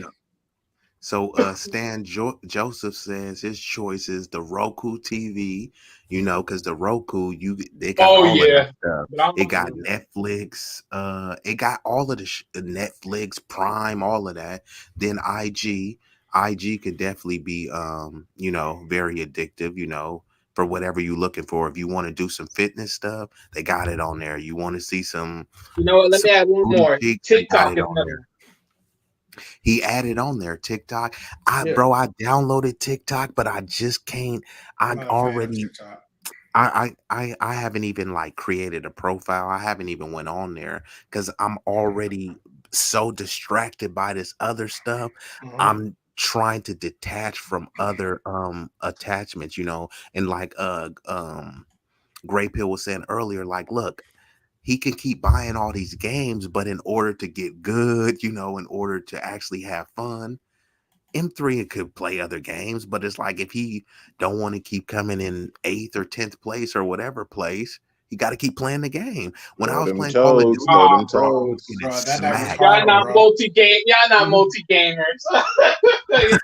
What? Wally, don't do this, man. We just got you off the hook, bro. Nah, man, what you mean? No. Easy, nah, man, nah. Big Rig, look. I always say, look. This man only talks about 3 games. I'm like, you only playing, man. You only play sports. Wally, you named a game that nobody knows anything about, brother. Exactly. Of course, because y'all not on the computer. Y'all play on console. Nah, these is gamers though. You got 2 gamers up here, brother, and I got a gamer next to me. I asked him while you was talking. I said, "Hey, bro, you ever hear this game, Wooty Wop?" He was like, "No." I said, "Oh hell no!" He's basically saying fraudulent right now, look, Wally. Hey, look, Elise. Hold on, at least M3. Gray Pill accused M3 of being trash. At least M3 playing a game that they know. The names that the games I named off, people know those games. I heard of them games. I'm Blanca in one of them. I can be Blanca. Wally's saying he dope, but in games that no one's ever heard of. Nobody ever heard of. Whoa. Wait a minute. I never said that. Flag on the play, Wally. Flag on the play, brother. Forget the flag. Man, look, that's a horrible call. What the heck you talking about? Yeah, that call that you made about that game, brother. He said it was a penalty. That's a game. And notice what I said. I said I found that game through social media. Of course, y'all didn't find it because y'all not. I guarantee y'all don't got Facebook. I have Facebook. Hey, Wally, I'm going to give you a golf bogey on that one, bro. You know, you taking the L's right now. I'm sorry. Hold on, time out. I can take those L's. It don't matter. Hold on. At the end of the day, y'all act like I got to pay everything I play. Okay, it's a PC game. It's an Xbox game that you said. When I mentioned the station game, I mentioned Halo, and then I mentioned Street Fighter. As far as for the PC, what game you said? You said I found this game off the phone app or something like that. No. Okay, the other game that was Raid Shadow Legends. That's off of a mobile app. Okay. I heard about that. Yeah, that I heard of. But that's being promoted. But that's been promoted everywhere though. YouTube, Yeah, no. hell, your phone, all that stuff. But the other Well, games, yeah, I never heard that.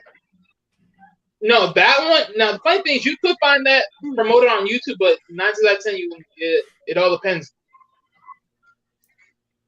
I think we need to leave Wally alone because he's starting to beatbox like back in the 1980s, man. It ain't looking right. It ain't Wally, and I fuck with you, Wally, but it ain't looking right now, brother. Yeah, that's a perfect sound. Yeah. Yes, you know what? Yes. Let me be the outcast of the rest of y'all. Long hey, you know, there's nothing wrong being the outcast too. I mean, look, you have a difference of opinion, you know, and we respect that. And definitely a difference in games. I ain't gonna lie. I respect it. I'm good with Hey, Wally. you win As long as some, Rush you don't lose hop up in his some, but you panel. live That's the to one fight right there. another Just day. like You live to fight another day, Wally. That's the one too sus. I'm sorry. What's that? Okay. No, I was just saying, Wally took 2 L's like his name, so you know you get used to it, brother. Yeah, that's nothing. Wally, just take it in. It is what it is, brother.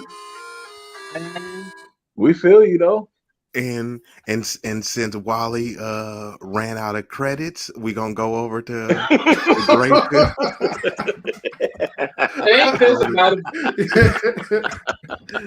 Hey, you gonna get another turn, you know.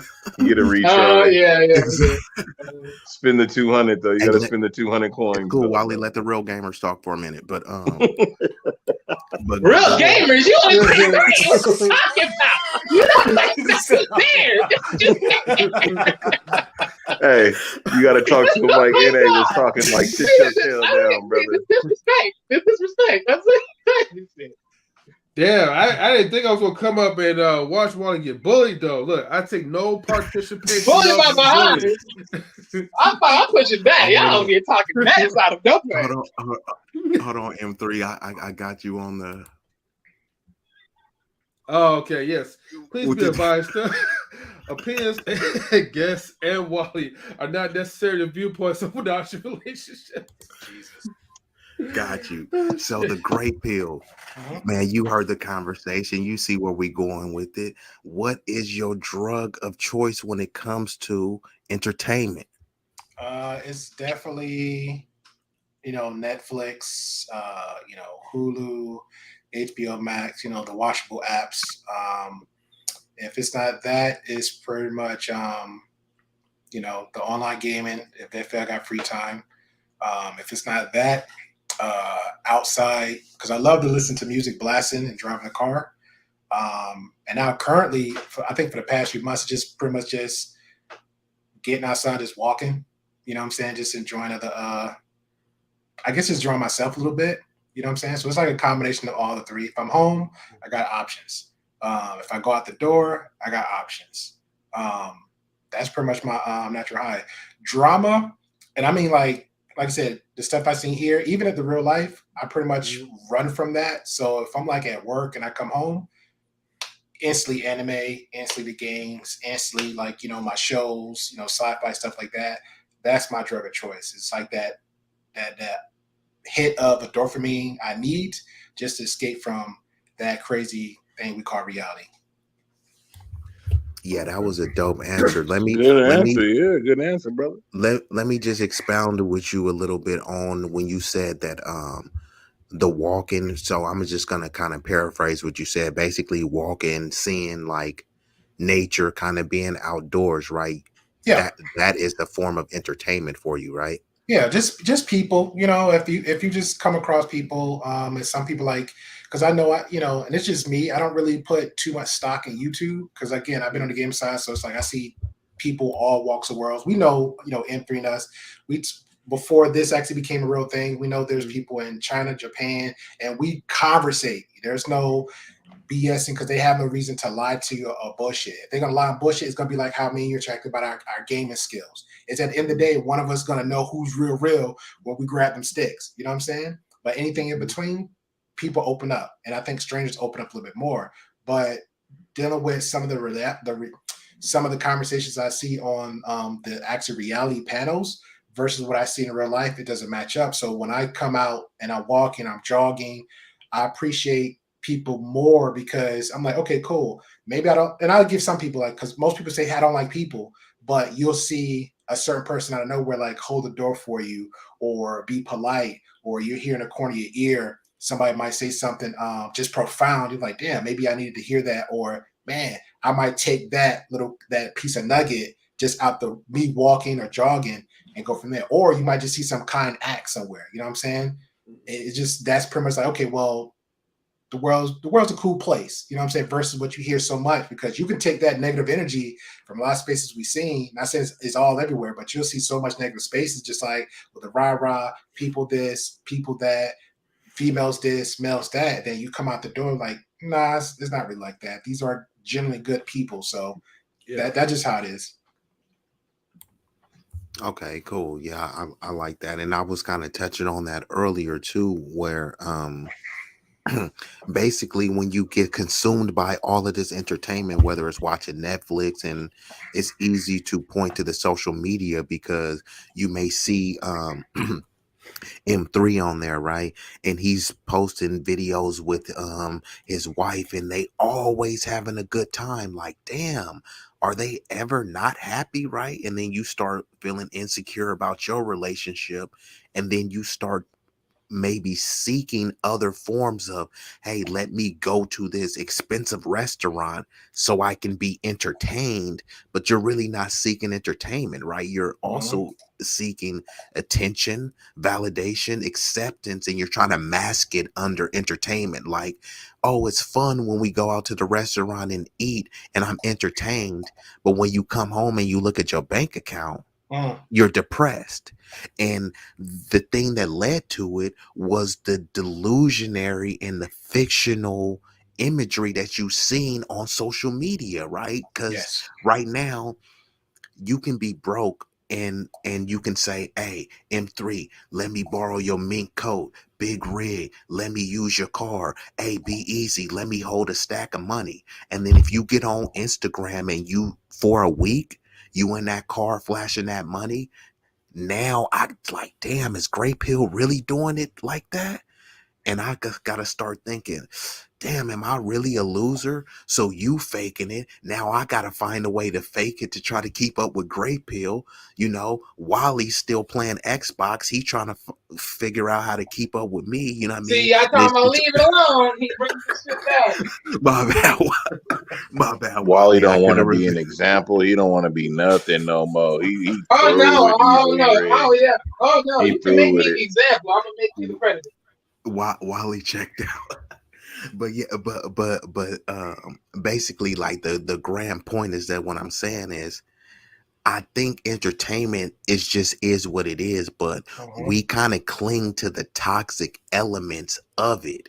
You know what I mean? Like, so for instance, it could be entertaining to watch a documentary that enlightens you, but we cling to the entertainment value of someone getting their head blown off, right? Yeah. Both could be viewed as entertaining, right? Because you're learning something, you are getting knowledge that you can basically use to like further your career or something. That could be viewed as entertainment.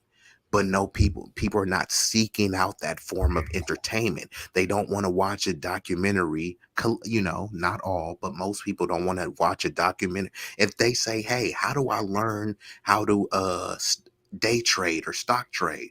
All right, well, here's a video. People don't want to watch that video, right? Because, oh, it's an hour and Which that's is long. which But then they'll is take weird. 3 hours watching an action movie. Yeah, which is weird, because I had a conversation. I came across this panel of people, and they had their own little, very bonded, well bonded community, and they literally, when I say, and this is their form of entertainment, they would literally talk crap or reaction to one person, and then they'll recycle the video. So if I do a stream about, sorry, Wally, if I do a stream about Wally, and then next thing you know, then I'm done, then it's your time. You'll do a stream on me doing a stream about Wally, or just about Wally, and then Big could do a stream about Wally. Then we circle jerking that same talking, and their whole content was just dogging out this one person. And their only reason is like, well, this person was a bad person. This person did all these atrocities. I'm like, okay, cool, but when is enough? when it's enough. But you'll low key say, "Well, I don't need content to talk about this person." But then you go right back every other 3 hours, every other 6 hours, do content about the same person, the bad person. It's like either we get it, and that's and so when I interacted with a person, the person actually in question they was talking about came on the panel. Now me, I'm pretty much just about having a conversation. I'm not judge you. I can care less what you're doing. You're not in my house. I understand we are virtual. So when I'm having a conversation with this person, and then I was addressing some stuff, they were saying, it's okay, well, I don't think that's true. I disagree. Okay, we're good. I'm out. I'm not coming back, especially if I'm aware of how this house is ran. And I think that's a problem with people. A lot of people love the natural high of the drama, of the BS, of the buffoonery, and they just can't get enough of it. I heard people say, and again, not these space, just general. I heard people say, "Hey, I'm here for the shits," And I'm like, okay, cool. But if you hear people say stuff like that, or you see the same people on those type of spaces, whether it's just house parties, you like bad neighborhoods, Crickett's Village is not full of thugs and rednecks and all this stuff. But why you still going there? Man, I just want to go ahead and have a good time. Okay, well, you can have a good time. No, this is space I want to be at. Okay. So for me, I'm like, I got to look at you now. I know what that city, that town, that corner is, but it's like, I don't know. People just love that type of stuff. I'm not hating them for it, but I think people need a healthy dose of that, not get consumed in it. Because if you get consumed in it and then you come out to reality, and then if I come to Big, like, yeah, man. So Big say, hey man, how was your weekend? Oh man, I was talking to Wally 36629 and he was doing this, and I'm running this whole new life. And Big like, what's wrong with you? What's wrong with you? Yeah, no, I hear you on that. And actually, I think just like many things, right? Say for instance, masculinity, right? We definitely need a healthy form and version of masculinity, but toxic feminists and some other people focus on some negative and air quote toxic aspects of masculinity and basically reduce it down to that. And that's kind of what happens with entertainment, right? People focus on the unproductive and the negative elements of entertainment when there's other simplistic things that you can do that can be rather entertaining, right? Go out and do some yoga and Pilates, right? Oh, you got to work and sweat. That can be entertaining because what is the result going to be? You're going to feel much confident about yourself. You're going to be in there with other fit people. So if you were to like meet a friend, an accountability partner, or even a potential spouse, those things sound pretty entertaining to me. Meanwhile, but you rather do the entertainment where you just watching Netflix all day, eating a bunch of popcorn, eating a bunch of donuts, eating a bunch of ice cream, and then you get a pot belly and say, oh, where am I going to find a supermodel? You know what I mean? Yeah. Both forms are entertainment, but which form of entertainment is helping you to get further? Walking on a beach, that actually is entertainment. Walking and seeing the seagulls and the waves and stuff, that's entertaining. But you only thinking about going to the club and twerking and popping bottles. That's the only form of entertainment. You see what I'm saying? We reduce entertainment down to something that's super simplistic and kind of debaucherous, when it's like, bruh, nah, it's actually more divine than that. It's actually more exquisite than that. But it's actually only it's only as entertaining as the energy you give to it, right? So if you give twerking energy to it, that's what comes to it. But if you give peaceful, serene energy to it, then that's where it's like, damn, I could just sit at a park bench and watch a hummingbird and be like, Yes. damn, that was entertaining.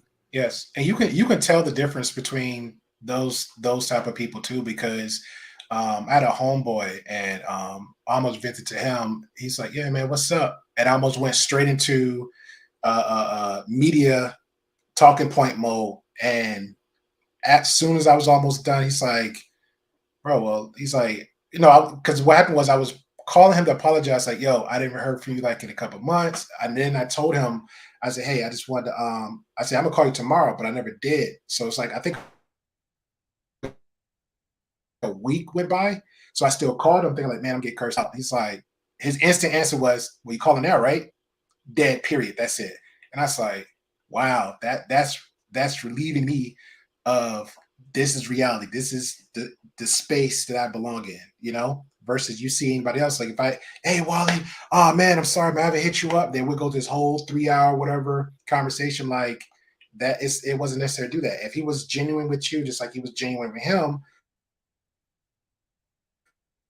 you're fine. So those type of energies, those type of environments, I gravitate to so quickly. But the moment I hear drama, I'm just like, the same facial expression, man. M3 was giving each other over just a game. I'm like, nah, this is too much for me, and I'm already falling off. And I'm already telling people like, look, you don't have to explain yourself to me. I don't care. I'm not your mother. I'm not your older brother. I'm not paying your bills. I don't care. And people are like, hey, but great, Peter.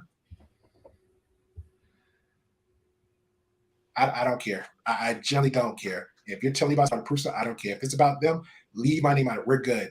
But in the real world, you still got to deal with you. Like they always say, every time you wake up, we got to look at yourself in the mirror. That's it. But unfortunately, it's a very sad uh, place right now dealing with media. People is a large number of people is for the shits. A large people is for the only for the quote unquote tea.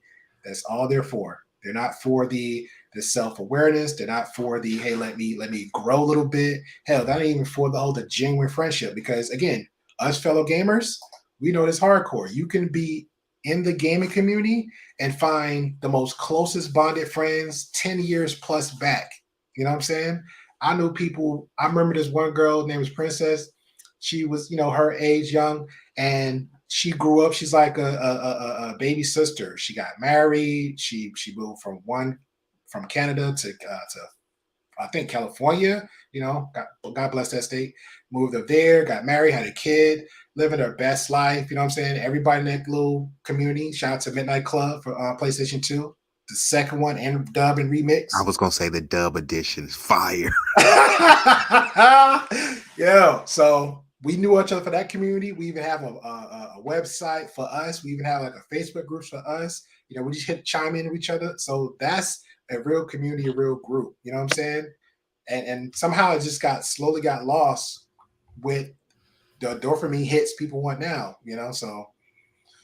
And that's dope because I actually had met this was when I was heavy on the PS3 Black Ops Call of Duty. Mm-hmm. I met a chick and she was from Chicago. I met her just through playing on the game, and I didn't even know she was a chick, and I was just like, you know how I guess call me a sexist, but you know how it is. Like if you're on the basketball court and some girl come out there, what they gonna say? Damn, Gray Pill, you feel me? You get shook by a girl, you know what I mean? Even though it's like, bro, with some women, it's just like better than dudes, you just gotta accept it. But as a man, it's like, no, you're a man, you're supposed to beat her. So, as the ego kicked in, right? So I'm playing this girl smashing me, bro. Like actually we was on a team. Actually, we were playing team deathmatch. So she was on, you running and then it will show the kill cam. I'm like, bro, am I really getting smashed on by a girl?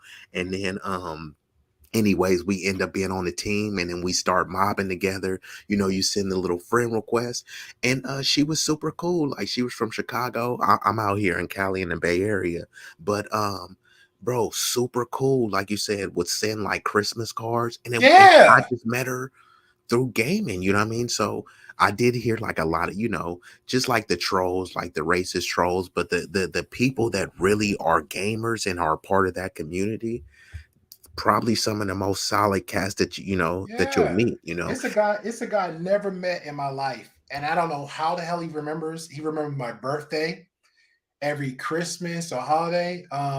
They call him Obi-Wan, and we was from from Star Wars for PS2, Star Wars Battlefront 2, not the first one, the second one for PlayStation 2. And we were so tight, the servers like either 40 plus, or you can personally buy your servers for that. And is one dude, me and him always been best friends. Like my brother, he went out his way, was buying PlayStations for gifts. That was like the 80 to Fat Boy. He was buying PlayStations for gifts for tournaments. We was doing tournaments. We was doing this. We was doing that. He even was helping people with their bills and stuff like that. He was everything was within that little community for that, but it's all game based. And then there's one guy named Obi-Wan Kenobi.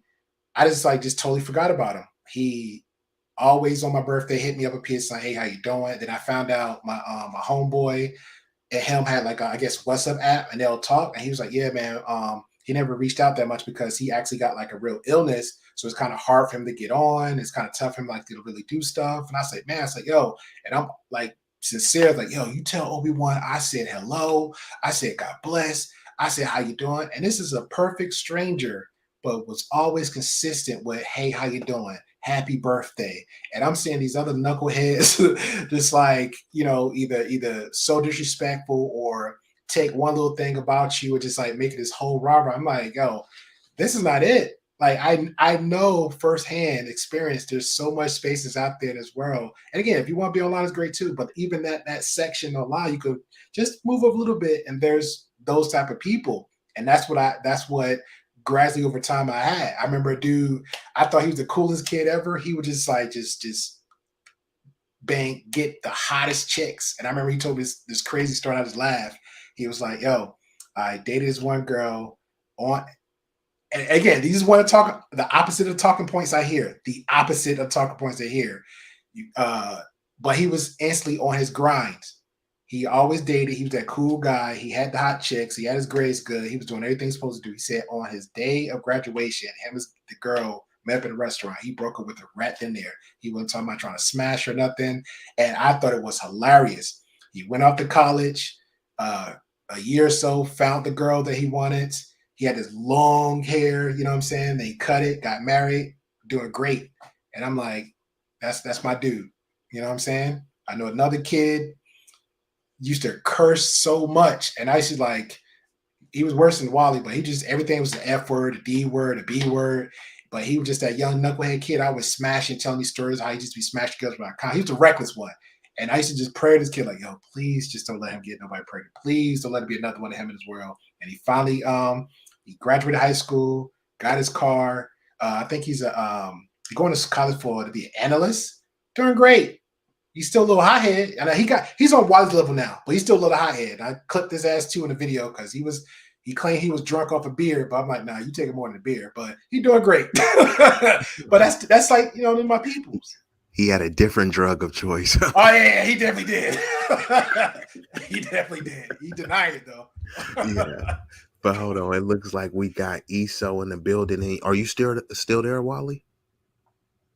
Of course, I'm just staying inside.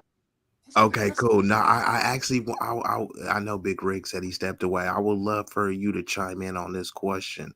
So shout out to ESO, but he says, "How do I know if I'm addicted?" So Wally, how would you answer that question? Like, how do you know, like, man, I'm addicted to this, whether it be the gaming, the shows, the anime, like what gave you You the do it indication? every single day. If there's not nothing you do, it's that same thing you do every single day. So if you're on social media, you know it. That's the thing you tag along with every single day. I'm talking about to the point where you wake up, the first thing you crack open is social media. That's how you know you're addicted. What about work? Because you do work every day. You have to exercise every day. You have to eat every day. Well, yeah. See, but work is neutral. I'm talking about I'm talking about like the moment, like it's like an addiction, like it's an everyday moment, like every freaking moment of your day, you're on it every waking moment. Like you have nothing better to do other than click social media. Like that's what I'm saying. Like if you're a gamer, like okay, like every moment you get a chance to freaking play a game, you're gonna be on it. Like you're gonna be on it until the day you freaking fall asleep. Like that's someone in a sense. No, yeah, I agree with that. That's like the extreme addiction, and I'll add you one to it. It's pretty much, and I'm gonna read the definition here. And that was a good question, ESO. And hold on. Before you go on there, basically the entire question is, how do I know if I'm addicted or if it's just a habit? And go ahead, Gray Pill. Yeah, good one, Eso. I appreciate that because that kind of tags into what I with the definition here. General signs of addictions are lack of control, or an inability to stay away from a substance or behavior, disease, socialization, like abandoning commitments or ignoring relationships, ignoring risk or factors like sharing needles, but when we're not gonna use it, but we'll use anything else. So back to touching base with what Wally said, that's a form of addiction. So again, work, you have to use that to self-sustain. That's fine. But when it comes to, like I said, that social media, or if you got a content, we understand that you have a goal, you're working towards something. That's not an addiction. That's not you trying to work with. And it might be fun over time, but you still got a healthy understanding of what it is also, because it's still media. Then, like you said, the game, because it might be on your phone app, it might be on a controller. Now, some people, that might be a healthy addiction. And I'm gonna give you an example. Back into my DC Universe days, I knew like the world would shut down at 6, it would open up at 8. Everybody logs in at 8, go do their grind of their dailies. Again, only gamers know that. Their dailies, they'll run their dailies real quick. If you knew you had to be at work at 9, your dailies would take like 30 minutes. You get up at 7:30, get all your stuff together, run your dailies at 8. Oh yeah. 8:30, you on your way to work. That's a healthy addiction they do. And then you come back home. When you're on your way home, your mind is on, what do I need to do before I get home? So I jump right back on the game, before I jump right back on the social media, before I dive right back into YouTube, and you're not a content creator. That's a real obsession that need to be checked. And that's a problem that a lot of people don't know how to work with, because you can literally tell. And I'm not trying to disrespect anybody else, because I understand there's panelists, and I understand there's another space with social media correlating with YouTube too, like people be on panels. It comes down to, for me, it comes down to a whole new form of communication with social media. Like my man B said, "Hey, I'm in Cali." Okay, cool. There's my Cali next door to me. Cali's not even nowhere next door to me, so he's gonna have a whole different perspective of his life and where he's lived and his surroundings versus me. Always, right down to how the hell you fucking talking, easily. So when we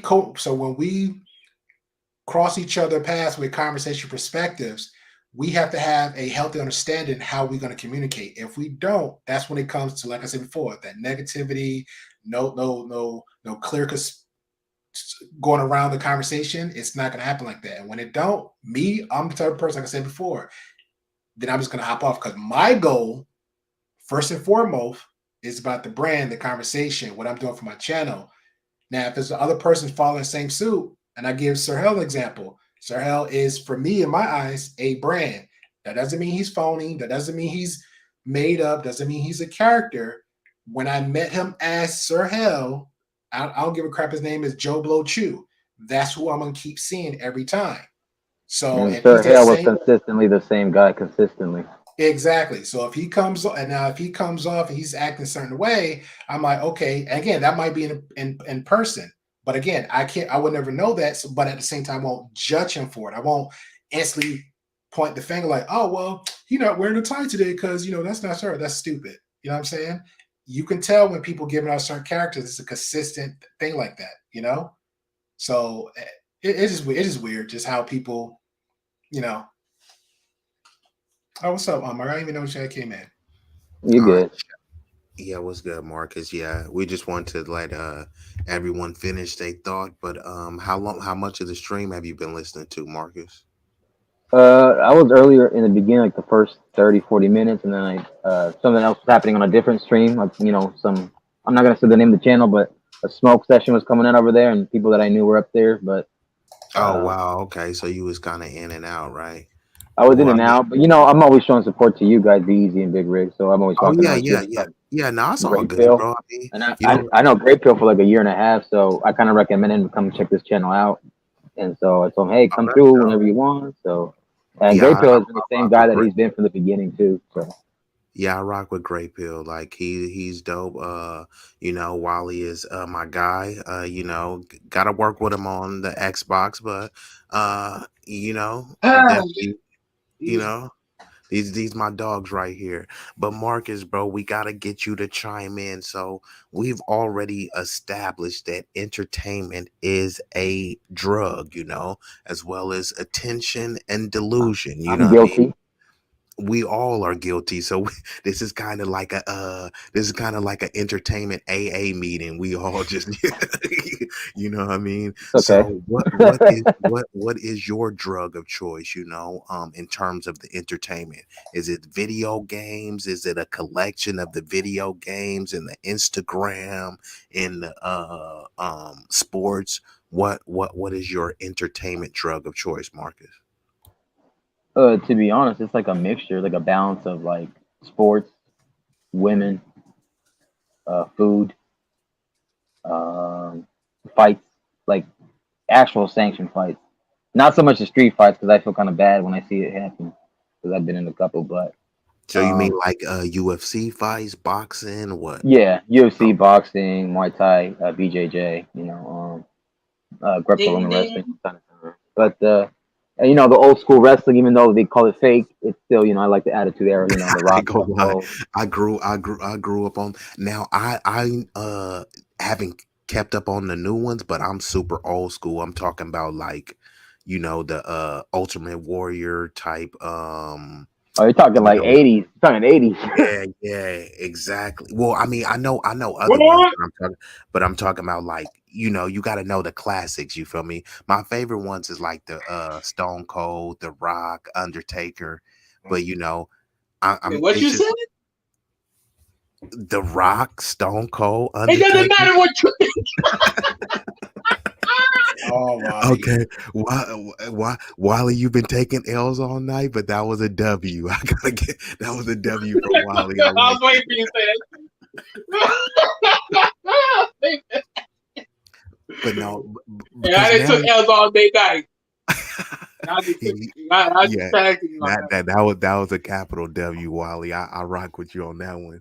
But now I be watching these new ones, and like when they start doing the John Cena and the Batista, like they was losing me with that stuff. Like, I shout out to all them cats, but I don't know all of the Yeah, slowly falling off. Yeah, they slowly yeah, fell off. Well, yeah. after like 2012, 2011, that's when I noticed like because Brock Lesnar came back 2012, and that's when I thought, okay, there's some hope.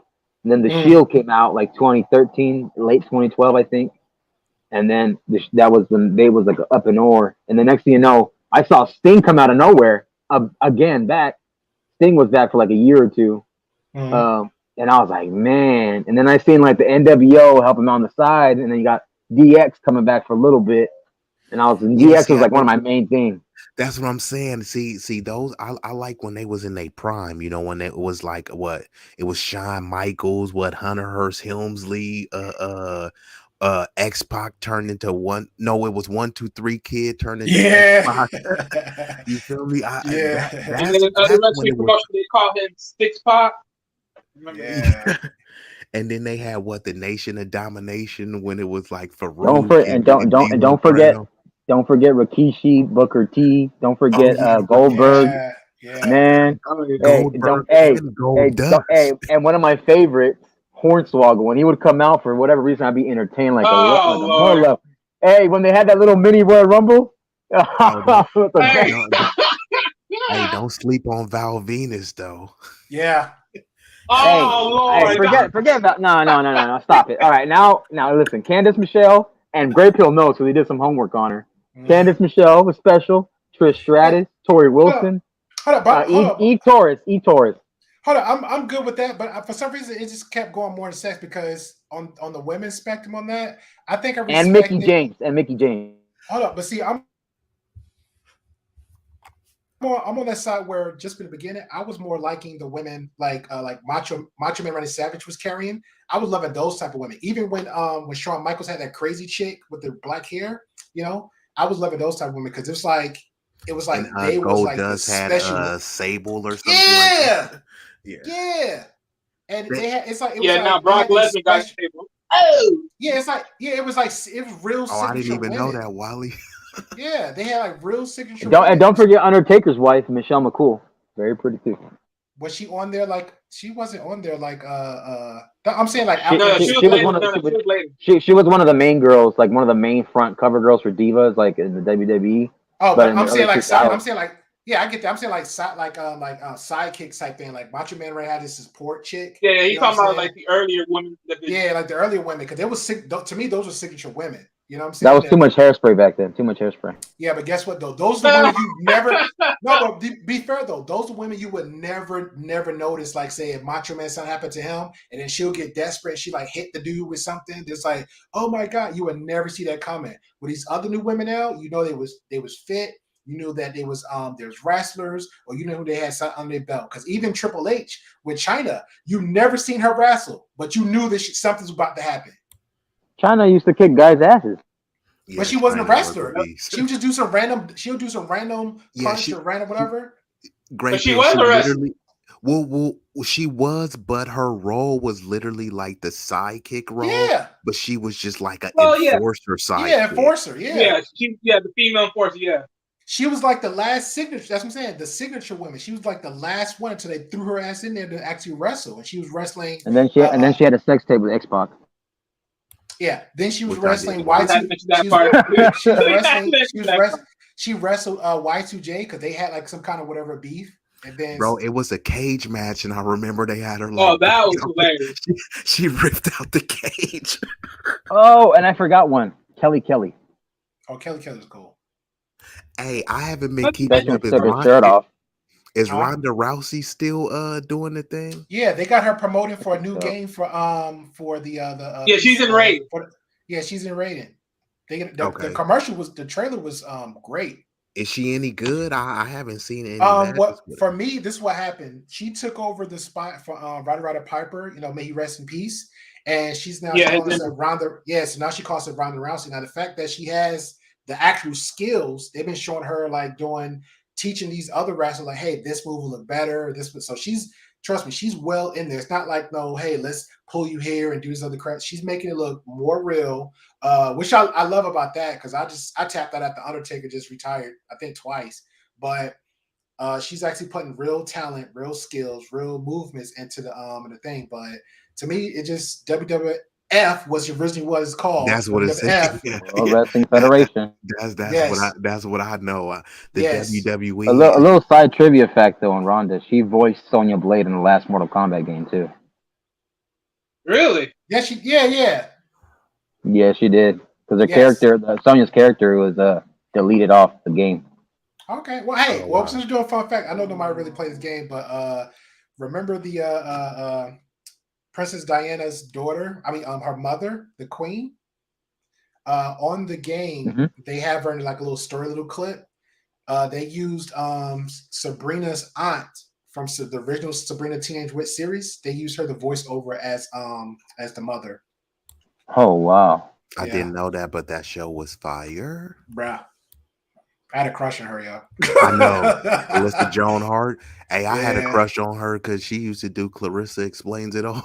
Yeah, I had a crush on her and the hot aunt, the thin one. To climb through that window, you know. I ain't gonna lie, I want to be Salem, like just be there. Meow, meow. Meow, meow. Jesus. Yeah, I ain't gonna lie. That was a you feel me? That was a bunny. That was my honey. There you go. Yeah. But with the wrestling, you know, when I started trying to get into the WWE, and then I seen that they switched up that cane, I was like, bro, this don't even look like the original Kane. You know, Undertaker's brother. They had this dude when the first Kane, that dude was in the late 90s. In the late 90s. Yeah. Oh. That Kane was scary. Then they brought another Kane. He was like kind of fat and out of shape. I was like, bro. Yeah, so that was I forgot who played him, but yeah, that was they made him like a double ganger, but that dude wasn't Then I wanted because I know your question was also entertainment. What kind of entertainment is a drug that I do? One of the things that I was addicted to watching. This is a little like tip note for those who like to cook and be a chef or something. Hell's Kitchen and Kitchen Nightmares. I used to like watch.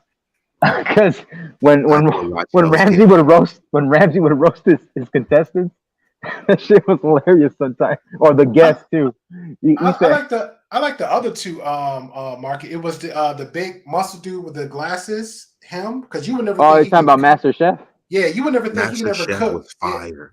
Bro, you would never think he knew how to cook or just you just thought he was just like a smart, educated bodybuilder. But when he'll go in those kitchens, tear up the whole place, remodel it, and then he'll show you how to make 5-star meals in under 10 minutes, and then he'll yell at you about it. I'm like, bro, so intimidating. But for some reason, I never got Yeah. into Chef Ramsay. I think he just Yo, yelled too much for me. I know Chef there's a Ramsay was scene. annoying. Yeah, there's a scene where there's a guest that brings his plate back, and it's Hell's Kitchen, and then the guy goes, "Well, this ain't even made this way," and he was trying to disrespect the chef a little bit. The people who are making it. He's like, "All right, well, I heard you once, I heard you again," and then he's like, "Do you want this pineapple diced or do you want to shoved up your ass? Which one do you want, whole?" And I was like, "Holy shit!" He told it to a paying customer, and the guy just wasn't having it. And then another one was like two chicks that were like plastic surgery bimbos, and they bring their plates back, and it's like, Oh "Oh well, you forgot man. to put this on my plate or whatever." He's like, "No, I didn't. It's there." And then she was just like wanted to complain again. She said, "Can you escort these two chicks back to plastic surgery, please? They forgot to do a facelift." Mm. And the guy did not care. He did not care. That's what I Yeah, loved he about it. don't. He don't. I seen him make grown man cry, bro. That's crazy.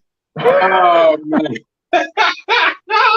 I think that's what I left, Wally. I was like, I don't know. This is a lot right now. It's a lot. He be putting pressure on grown men. God Yo, he called damn. he called the guy's haircut a toilet brush. I was laughing when he said that. I see this one dude, no lie. Like he was the one. I guess he's gonna be that one, right? Like I'm not gonna take none of Chef Ramsay's crap. And he said something. He went back on his and he just started he didn't approach him though. He just stood and started walk. You know how most people just get mad and start being frustrated, walking around his little circle. He just started venting and going off. He's like, yeah, I want him to come do that. And Chef just started looking. I'm like, I wish you would. And then he just walks out, and I was like, well, that's at least the best I've seen every other dude did. So I guess that's a win for him. Yeah, facts. Yeah, but yeah, I tapped out Wally. He made grown man cry, bro. He put pressure. Yep. Yeah, but Marcus, you also said like sports was one of your entertaining drugs of choice, right? Did I hear Yeah, that correct? correct. Yes, sir. Yes, sir. So what is it about sports that is like most addictive to you, and like how did you become addictive? Like was it because you were an athlete or you just was a fan watching it with your parents growing up? Like how did you so two questions. How did you become addicted to sports, and basically what is the addictive property? Like what is making sports so addictive to you? Well, first, I think when it comes down to the roots, it was when I was a kid. I got into basketball and boxing because my dad was a basketball player, and then he boxed also in Mexico, playing for like the teams and stuff, traveling to different towns and pueblos and stuff, and playing for like a little bit of money. And they would win like championships and stuff. But because I know at the time, my dad was just trying to like teach me to be more disciplined, teach me to be like not lazy and just work at something. And then I saw my dad play at the YMCA when he was here in America, and he would just get picked up, and I'll watch him play. And the next thing you know, I'll be shooting around. He'd be teaching me how to shoot and defend and block and box out and all that kind of stuff and set up screens. And the boxing was a thing that we had grow up. Mexicans, they love seeing boxers, right? They like to see the people like scrap and fight.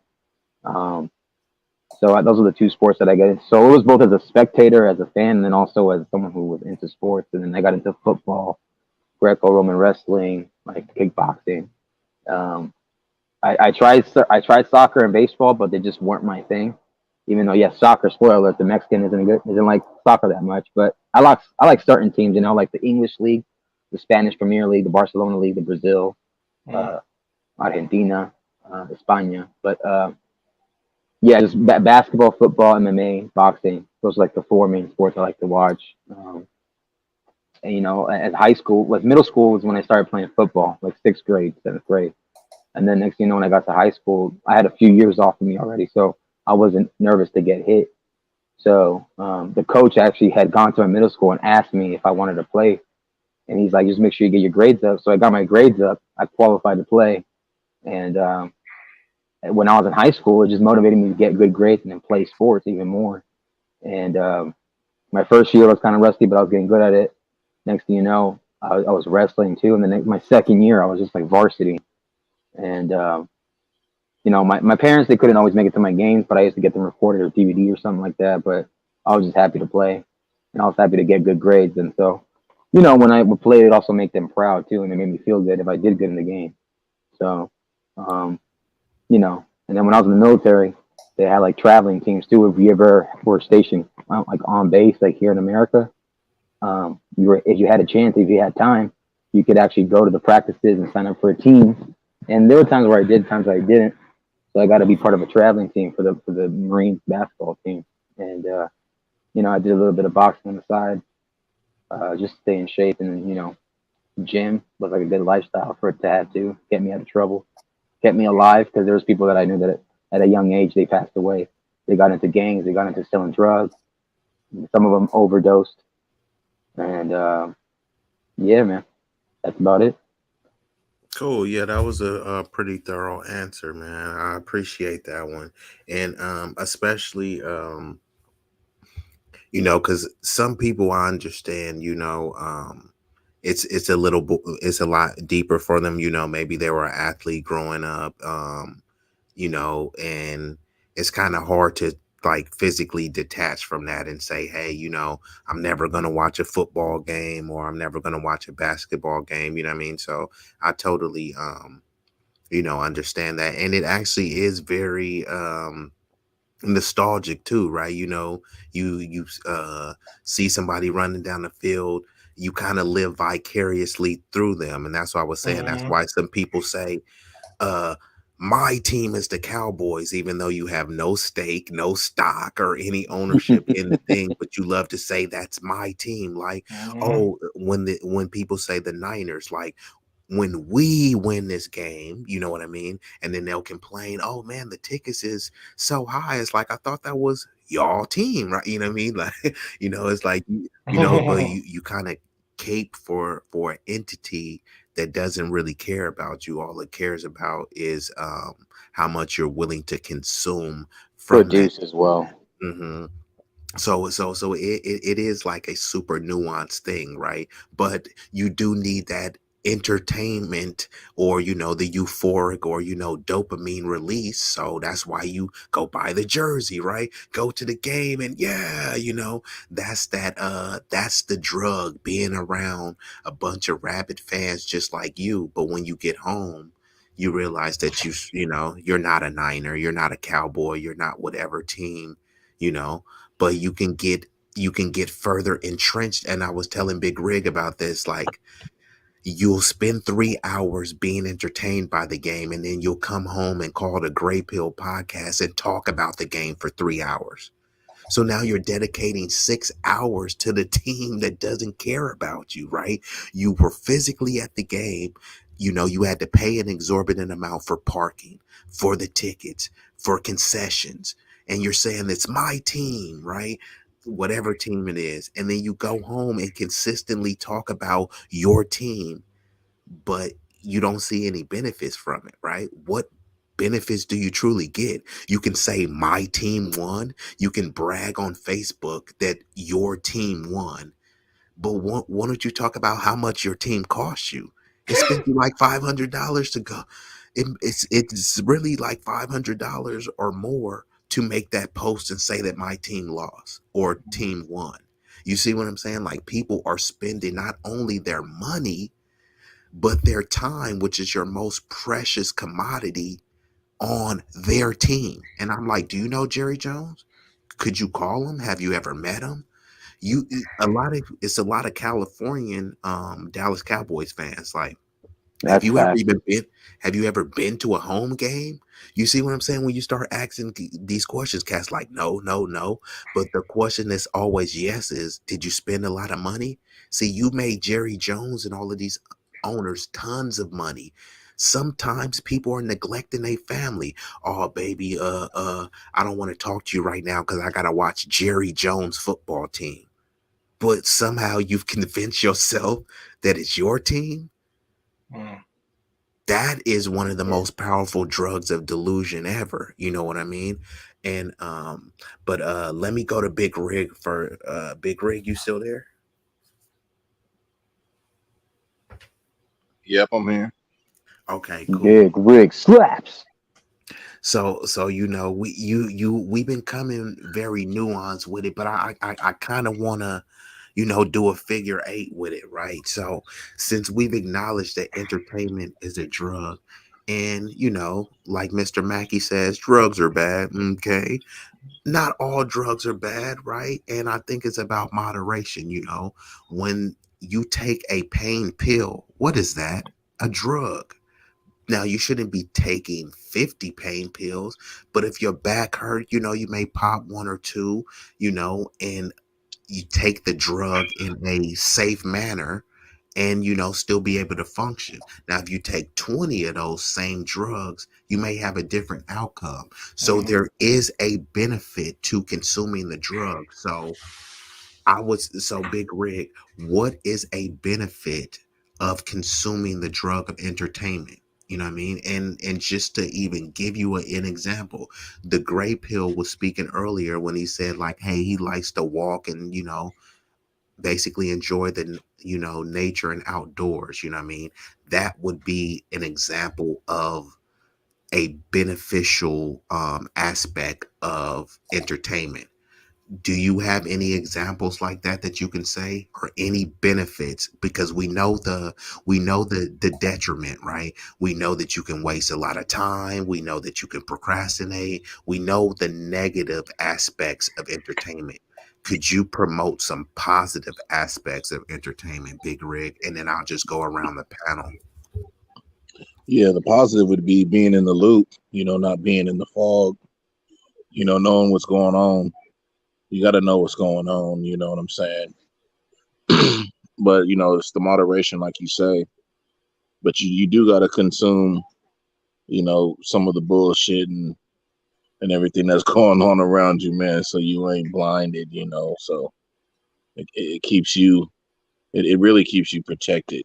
But sometimes when you get too much of it, it's more of a fear factor thing, you know what I'm saying? So, but the positive is definitely, being in tune, being up on, what's going on around you.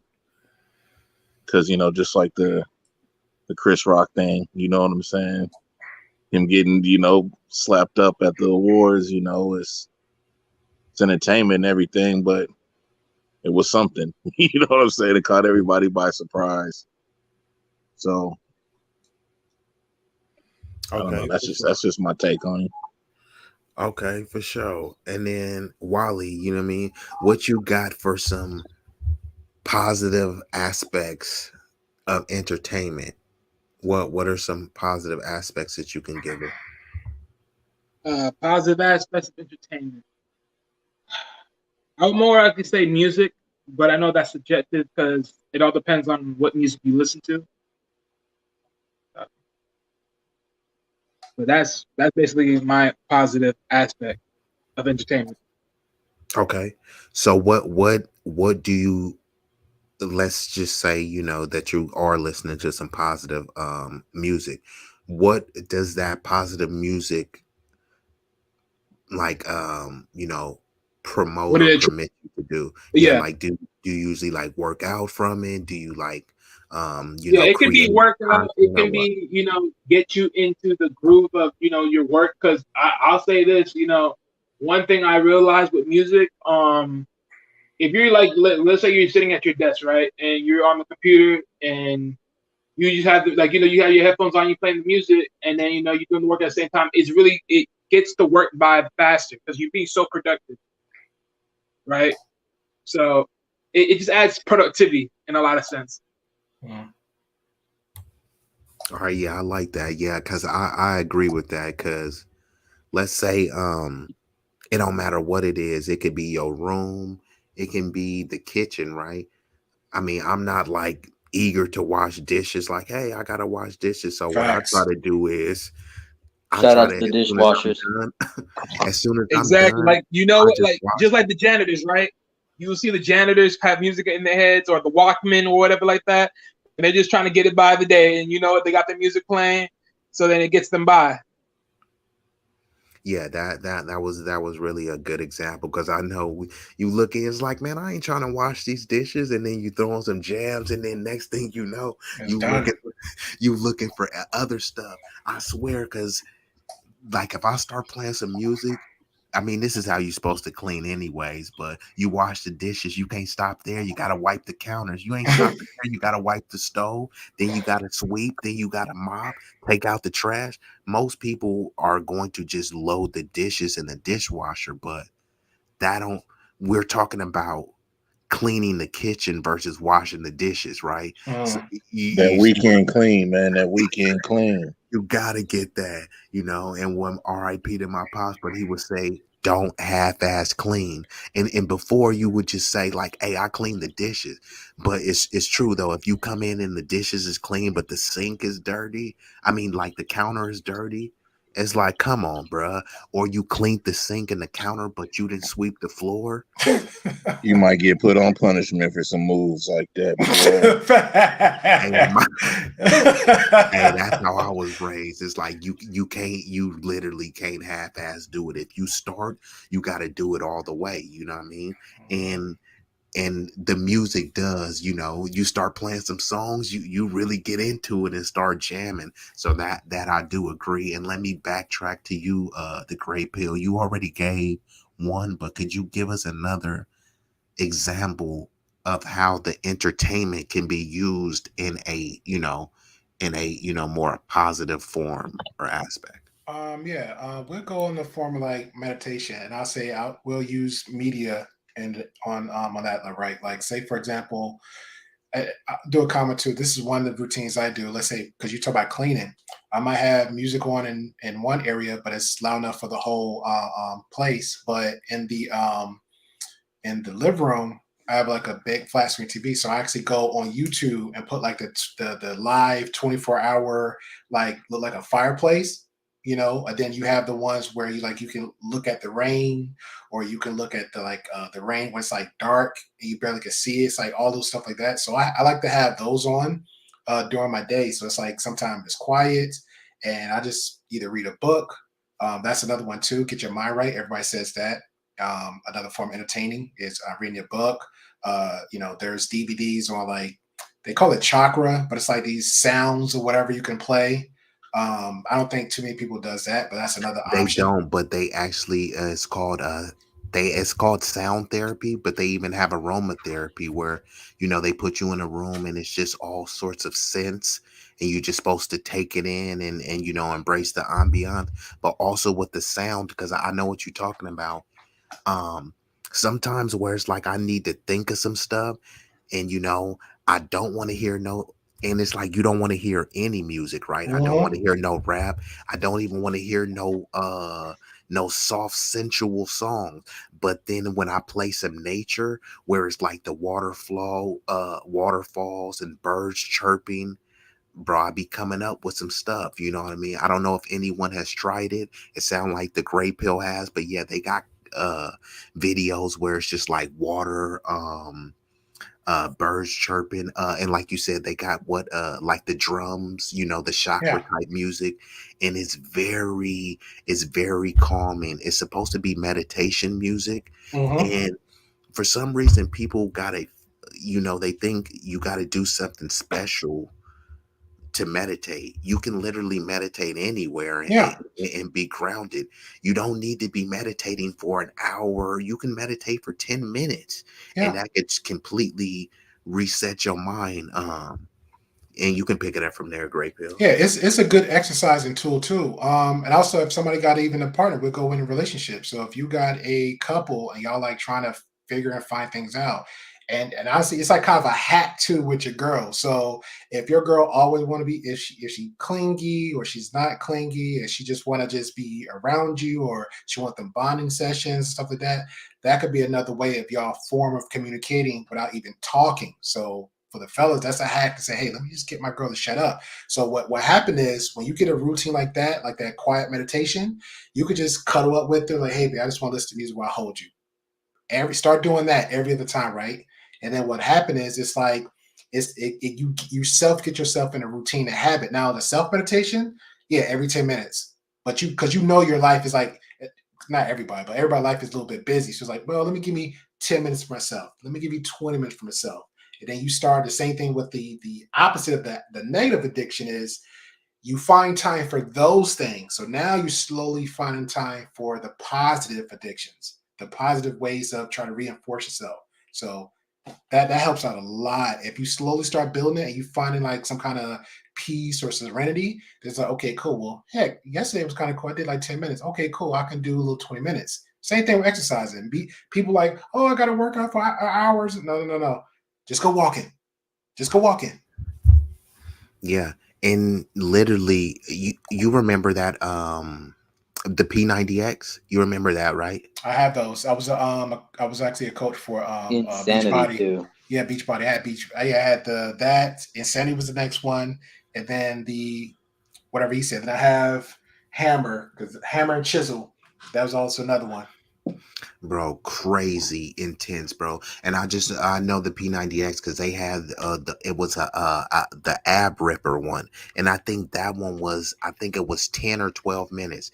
I asked my cousin, and this was in his prime. He was like 18 years old, and I was like, hey, bro, if you can do this nonstop, I'll give you $300.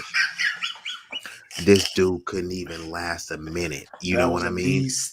That was a But beast. it was a beast. But like to your point, which Great Pill gave you all some game, that you can definitely bond with family members and definitely your spouse even more. You know what I mean? Like you said, you start out, and the reason why I brought up the ab ripper, because you gonna start out, man, I can't do this 5 or 10 minutes, and you ain't gonna be able to do it.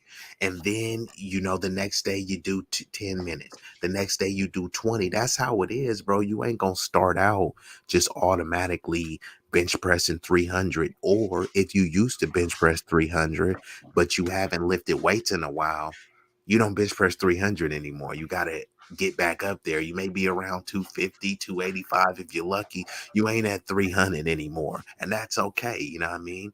You just gradually do it, and sometimes I've been guilty of this before too. We'll say, some people will say, man, I ain't bench pressing 300 no more. So what, you're not gonna lift anything? You know what I mean?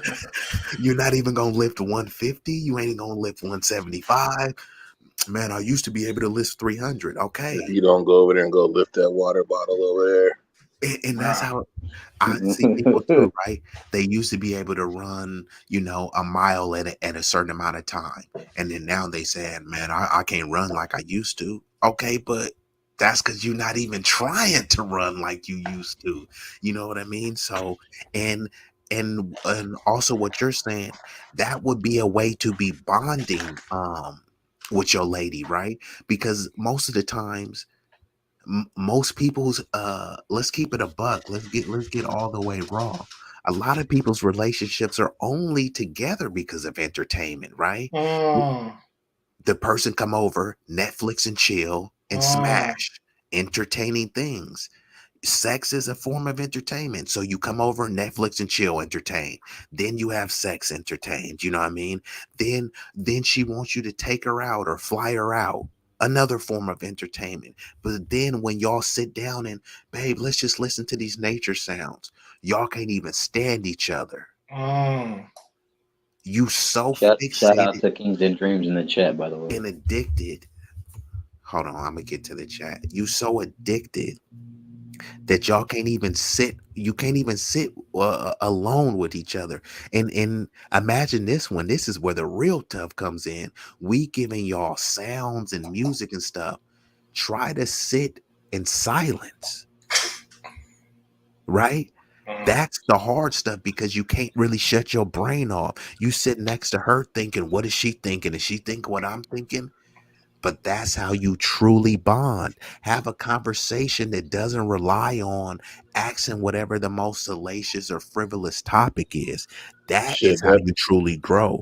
That is how you create a entertaining but a positive atmosphere, because if we are human beings, right, and you know, men say, hey, I'm attracted to beautiful women and women. So if you're next to a beautiful woman, why should I need a DVD to get entertained? I'm next to a baddie, but I need oh man, if only I had a Henny bottle. You next to a baddie, but if only I had a tablet. You next to a baddie, but if only I had a TV. You have yourself that's in their her. confidence builder. That's what that is. That just builds their confidence. They're Don't play with me. relying on entertainment. And now we wondering why all these relationships is broken because the TV broke. That's why your I relationship. ain't gonna lie, Bees used to have me have a flashback of a memory. It was somebody I knew. Speak on it. They didn't like the TV in their bedroom, and I couldn't understand why. You just gave me a whole perspective, so now I'm feeling kind of low key guilty. Like maybe I need to take the TV out my bedroom. Hell no, I don't like rooms with no TVs. I be tripping out, bro. I I know, ain't gonna man, but even I mean, lie. but if we on this conversation, it hit me. It's hit home for me. So I'm like, maybe I need to think about that. So you're No, right. you know what? That is a funny thing, but there is some people It's that truth to truly it. push. Yeah, it really Yeah, they is. don't want the TVs in the room. Yeah, it's truth to it, and that's generally what he's saying. What Beezy's saying is pretty much hit home for me because this person was saying it, and on the entertainment side, I'm like, well, I like and I'm saying this in my head like, hey, I just like to lay with the TV on, or I'll if I'm about to fall asleep, I'll put the timer on, I'll turn it, or I reach, you lazy reach for the remote and turn the TV off, or sometimes you fall asleep and then you half wake up like, man, TV on, you reach for the remote, stuff like that. So I'm like, I'm that type of guy because I'm saying I'm there. But if I'm with the woman, I got to find that time because guess what? If there's no TV, and you're gonna have those type of people that don't like TVs in their bedrooms, whatever reason, and the majority reason is thinking to themselves or just having that peace, not that distraction. So, because even that's an addiction too. The first thing you reach for, like Wally said, it might be the phone, but guess what? It's also the first thing people reach for is their TV remote when they wake Correct. up. It's we all got different drugs, and then if it gets deeper because we don't really think about it, but then you essentially start relying on that, right? Like, man, I need to go to sleep, so now here, let me turn on this TV and play which is convenient, right? But the deeper thing is you're reliant on this TV for you to go to bed. And I know some people where it's like, for me, I'm with you, like a gray pill. I don't always turn on the TV, but bro, wintertime, springtime, fall time, summertime, I'm sleeping with a fan on. And some other, some other people may be like, well, why you got the fan on? You know what I mean? It's like, that's just how I am. I sleep with a fan on. But Fan is on others, right now. you see what I'm saying? Bro, I don't care if it's 30 degrees out, I sleep with a fan on, but others it's like, no. And I know some others, you be sleeping with a chick and they want to be like pitch silence. Bro, I can't do that, bro. Like, especially, That was Not that gonna one. happen. That was that one. Not I gonna swear, happen. bro, certain areas, Any like, noise, I'm gonna be up. that's what I'm trying to say. It's like you be hearing the cars, it's like the rain, and Cracks in I'm the just, walls. I can't do it. At least with the fan is Yeah. Exactly. That fan get to going. I'm out, bro. If it's a box fan, I'm out even faster. Ooh, I'm gone, bro. I'll be out, bro. I can't do the silence, bro. Just like the pitch silence. Now I don't need to play music, so that's why I do the fan. But Mhm. but but Yeah, maybe music and TVs, I can't do it, but the fan all day long.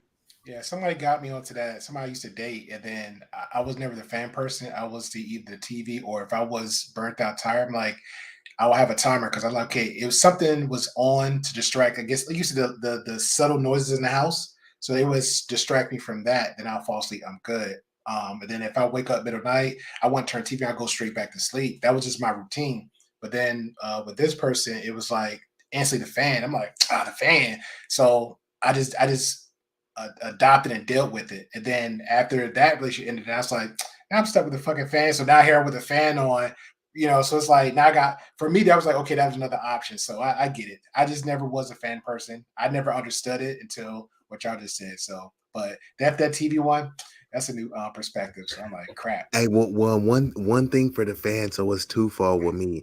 One, because it's just like just that pitch silence be annoying. But another thing, I ain't gonna lie, I'm not just like the perfect little sleeper that sleeps in one spot and never moves. You know what I mean? That's why I know some people be trying to cuddle. Like, look, we can cuddle for like the first 10 minutes and I'll cuddle until you go to sleep. And then I gotta hit you with the Heisman, and throw a stiff arm because I need my space, bro. I'm rolling this way, I'm rolling that way.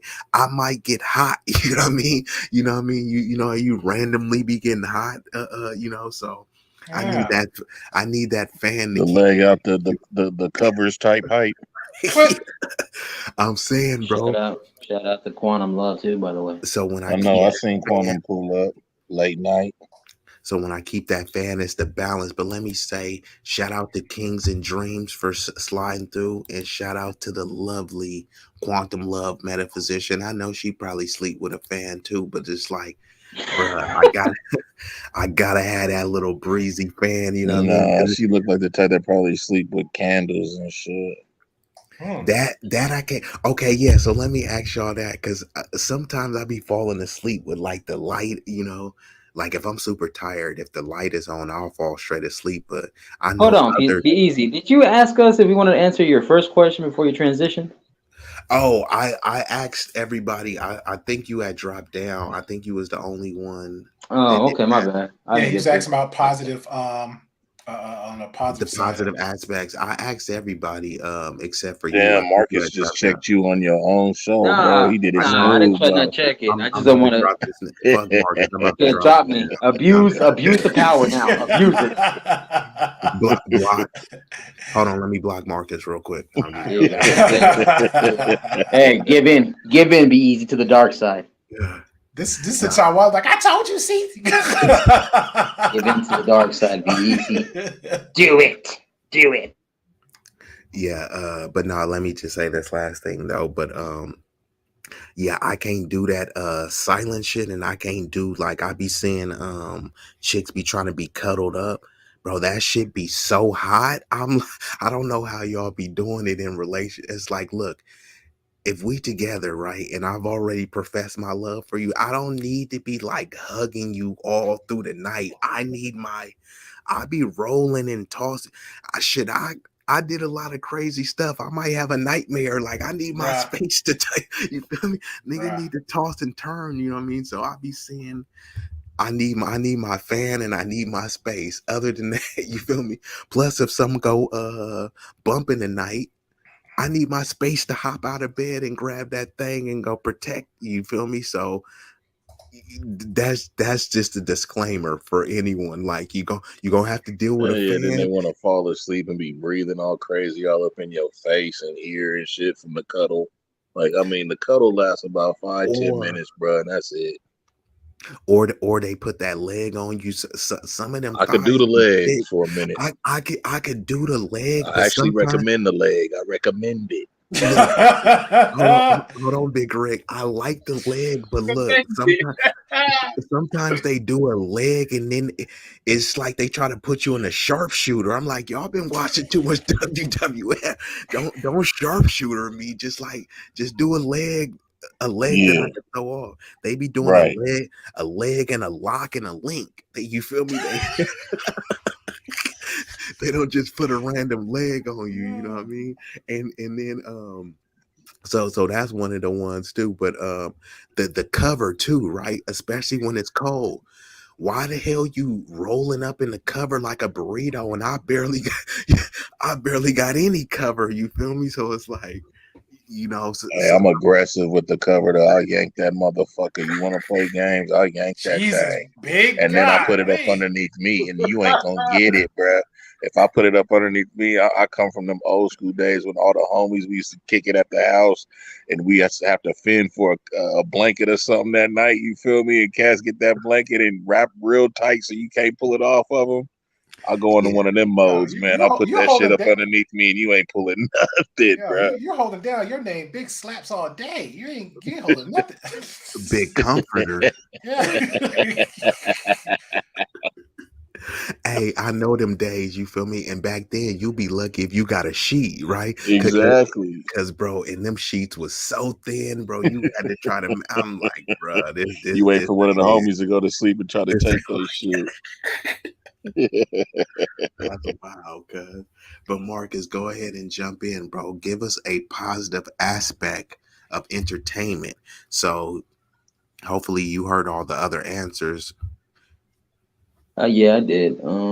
I think one of them was like there's like a thing called Grandpa's Kitchen, or and basically what he would do was he would feed his village. He lives in India, and he would just cook for the whole village. He would like do like a demonstration of like cooking something. Ended up being into all the children that were there. They were poor, needy, and homeless. Because the places out there are some very poor, impoverished areas. Mhm. So that I think that was something that brought peace to me because it's somebody doing a decent, good thing. Even if he's making a video of it, he's doing it to help little kids and feeding the ones that either don't have family or the parents don't have the money to feed them. So I thought that was pretty dope.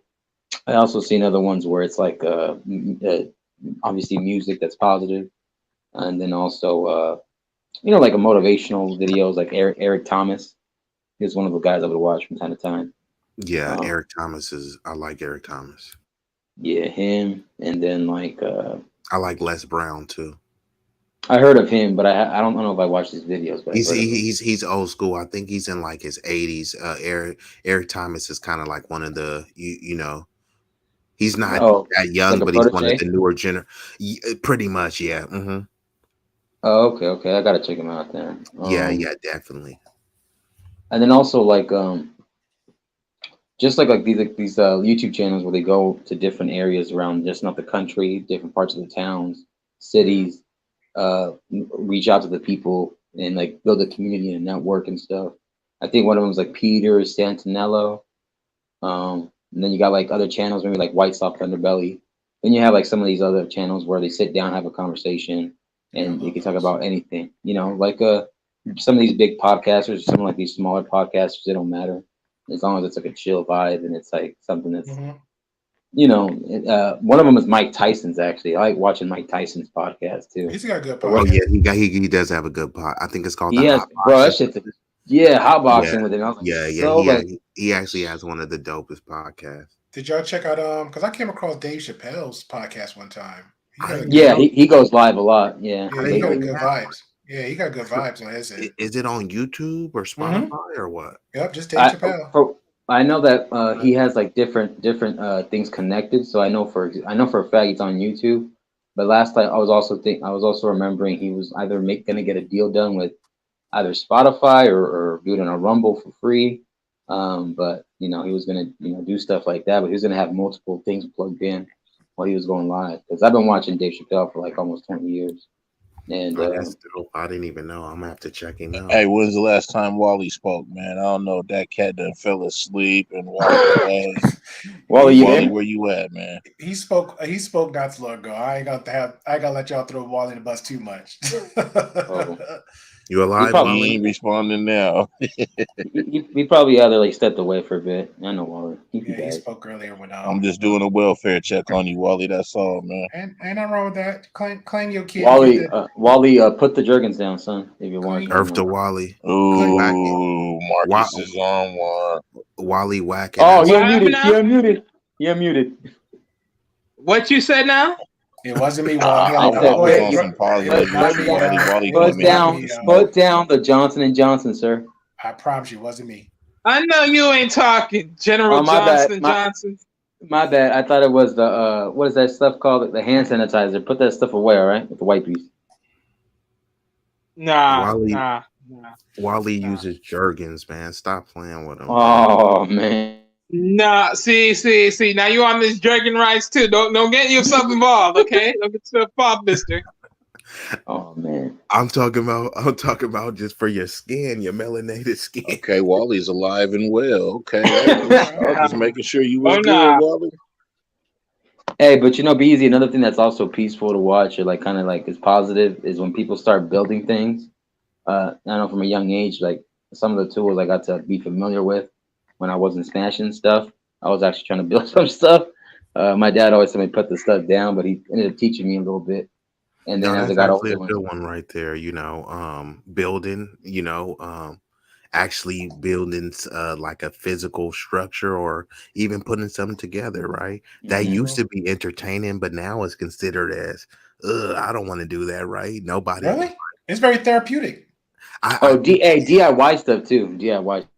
But a lot, I think it is, but like a lot of people are not saying, "Oh, it would be therapeutic for me to build my backyard deck," even though all they would have to do is get the lumber. And I seen some dudes on YouTube build a deck out of like some pallet wood. You know what I Yeah, mean? I seen a woman build her own home for her multiple kids, based off of stuff she's seen from YouTube, and YouTube helped her build her own home. But I'm Bro, not I saying think that's a whole nother process. But I'm just saying, just like building a deck or a working on a shed. wall, yeah, Yeah. yeah, shed or Yeah, windows, yeah, just those are easy.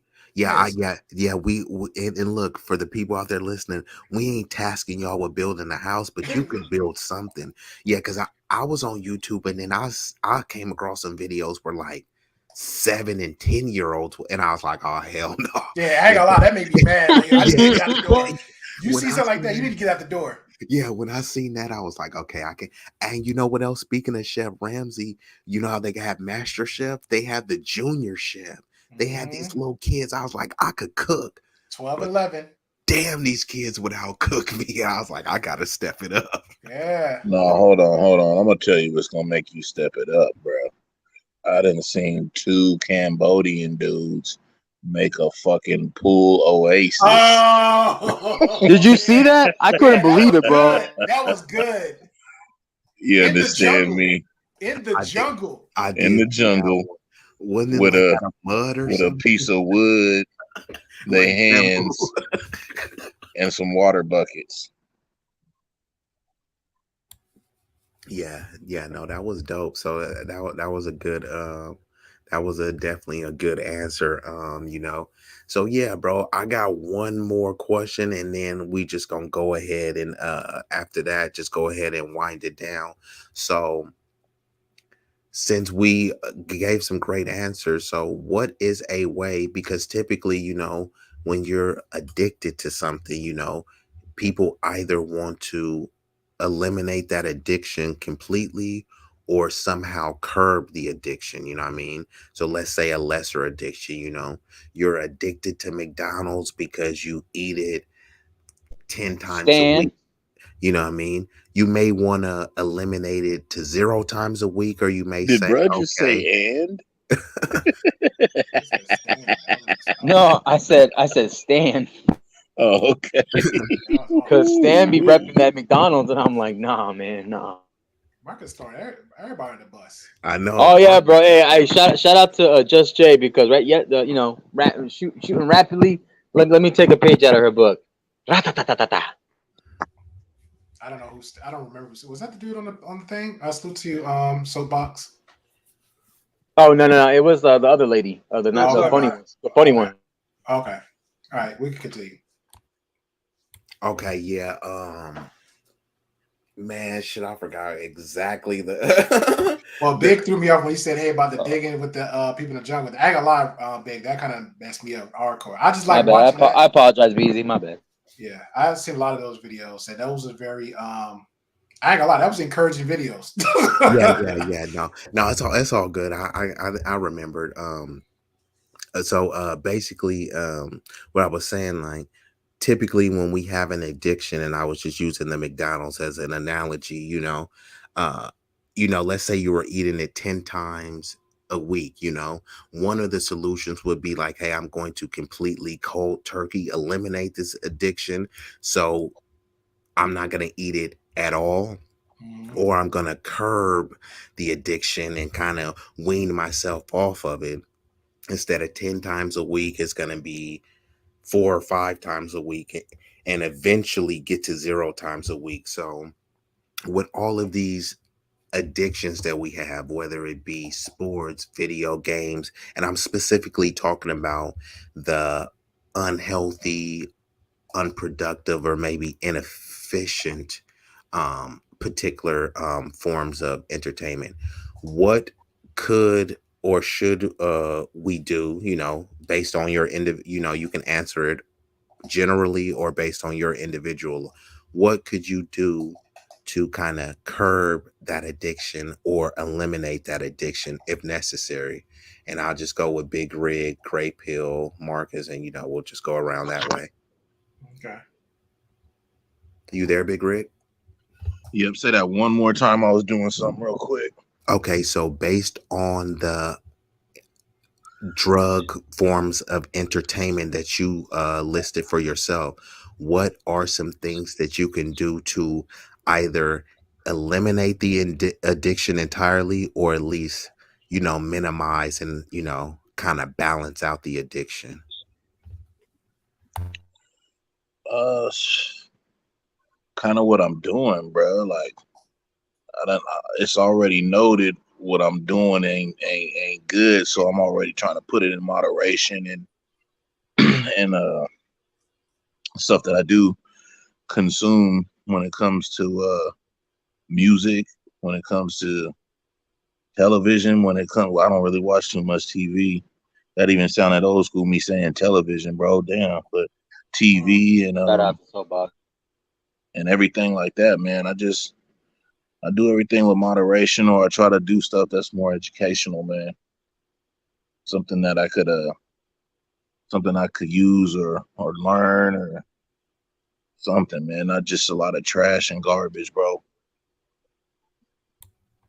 For sure, brother. Thank you.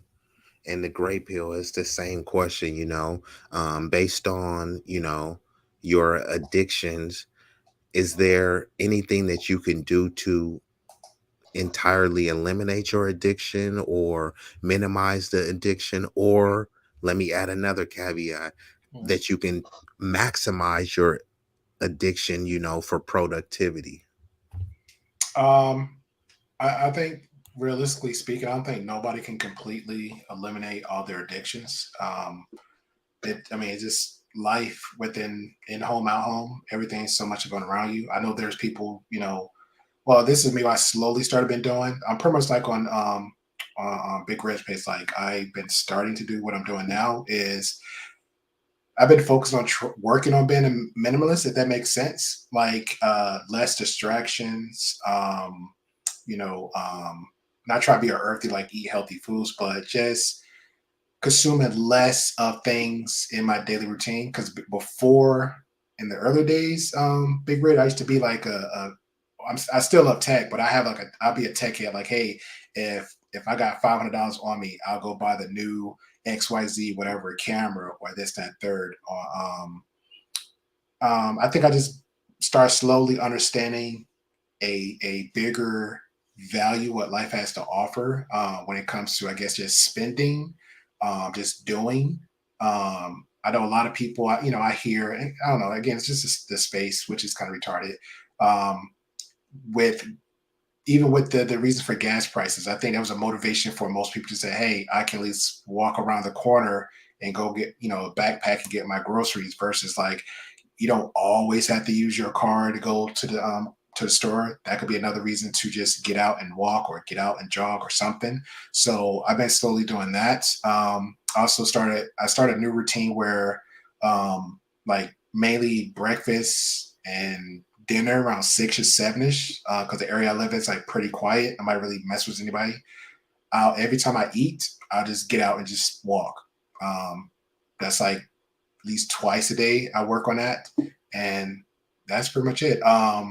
TV, eliminate TV about 5 years ago. Just cable. I think me and Marcus on another stream was talking about it before. We was talking about like cutting prices and stuff around the household. So I eliminated cable. I pretty much have like, just internet. What's my basis of entertainment?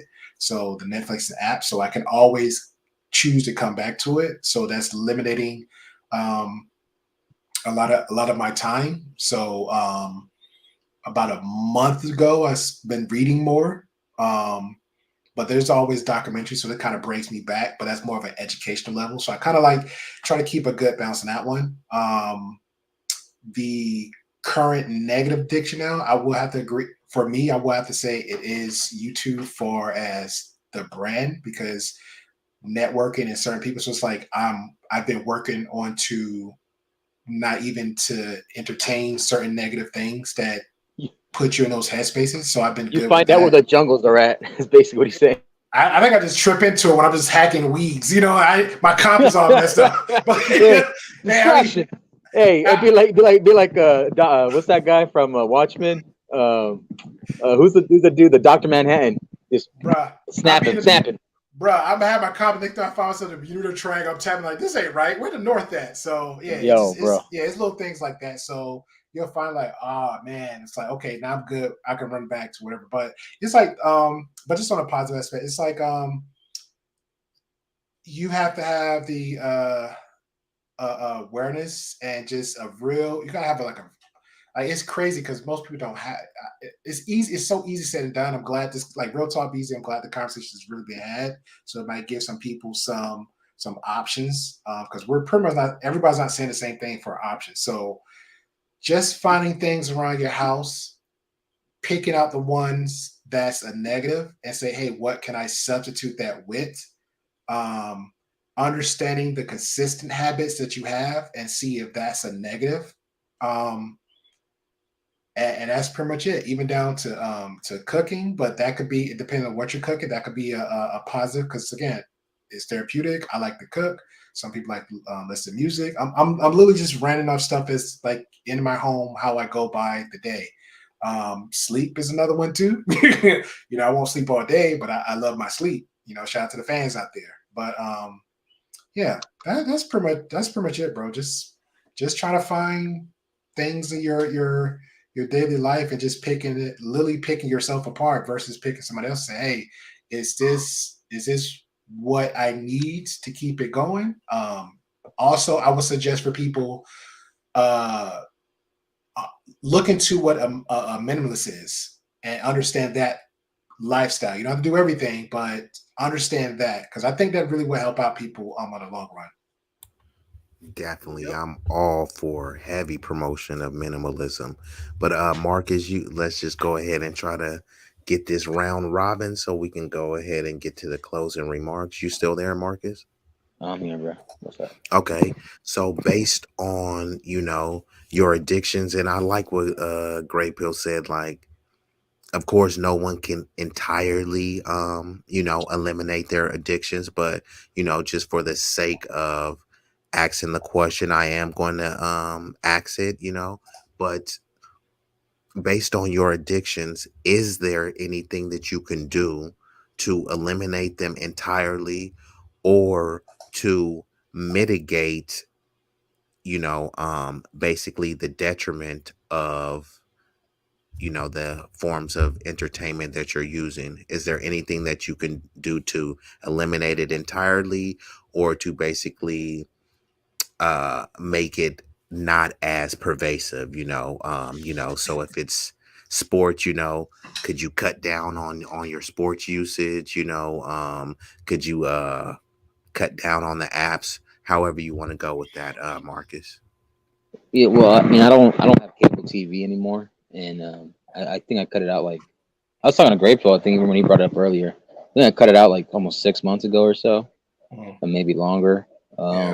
I wanted to actually cut it off like a while back, but there were some shows that were ending, so I was like, I don't want to watch the clips on YouTube or something like that. Let me just watch it real quick, and then I'll cut out the cable.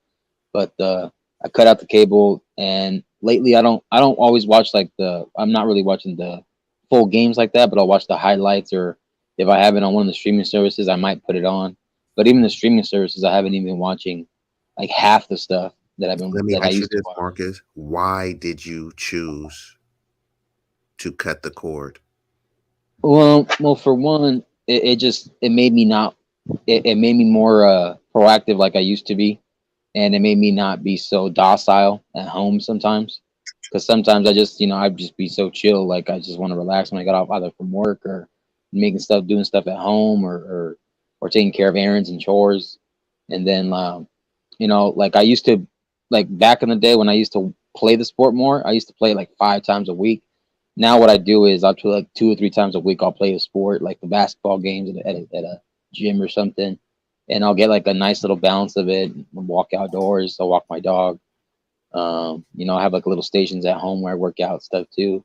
I have like an actual manual treadmill, not like the automatic ones.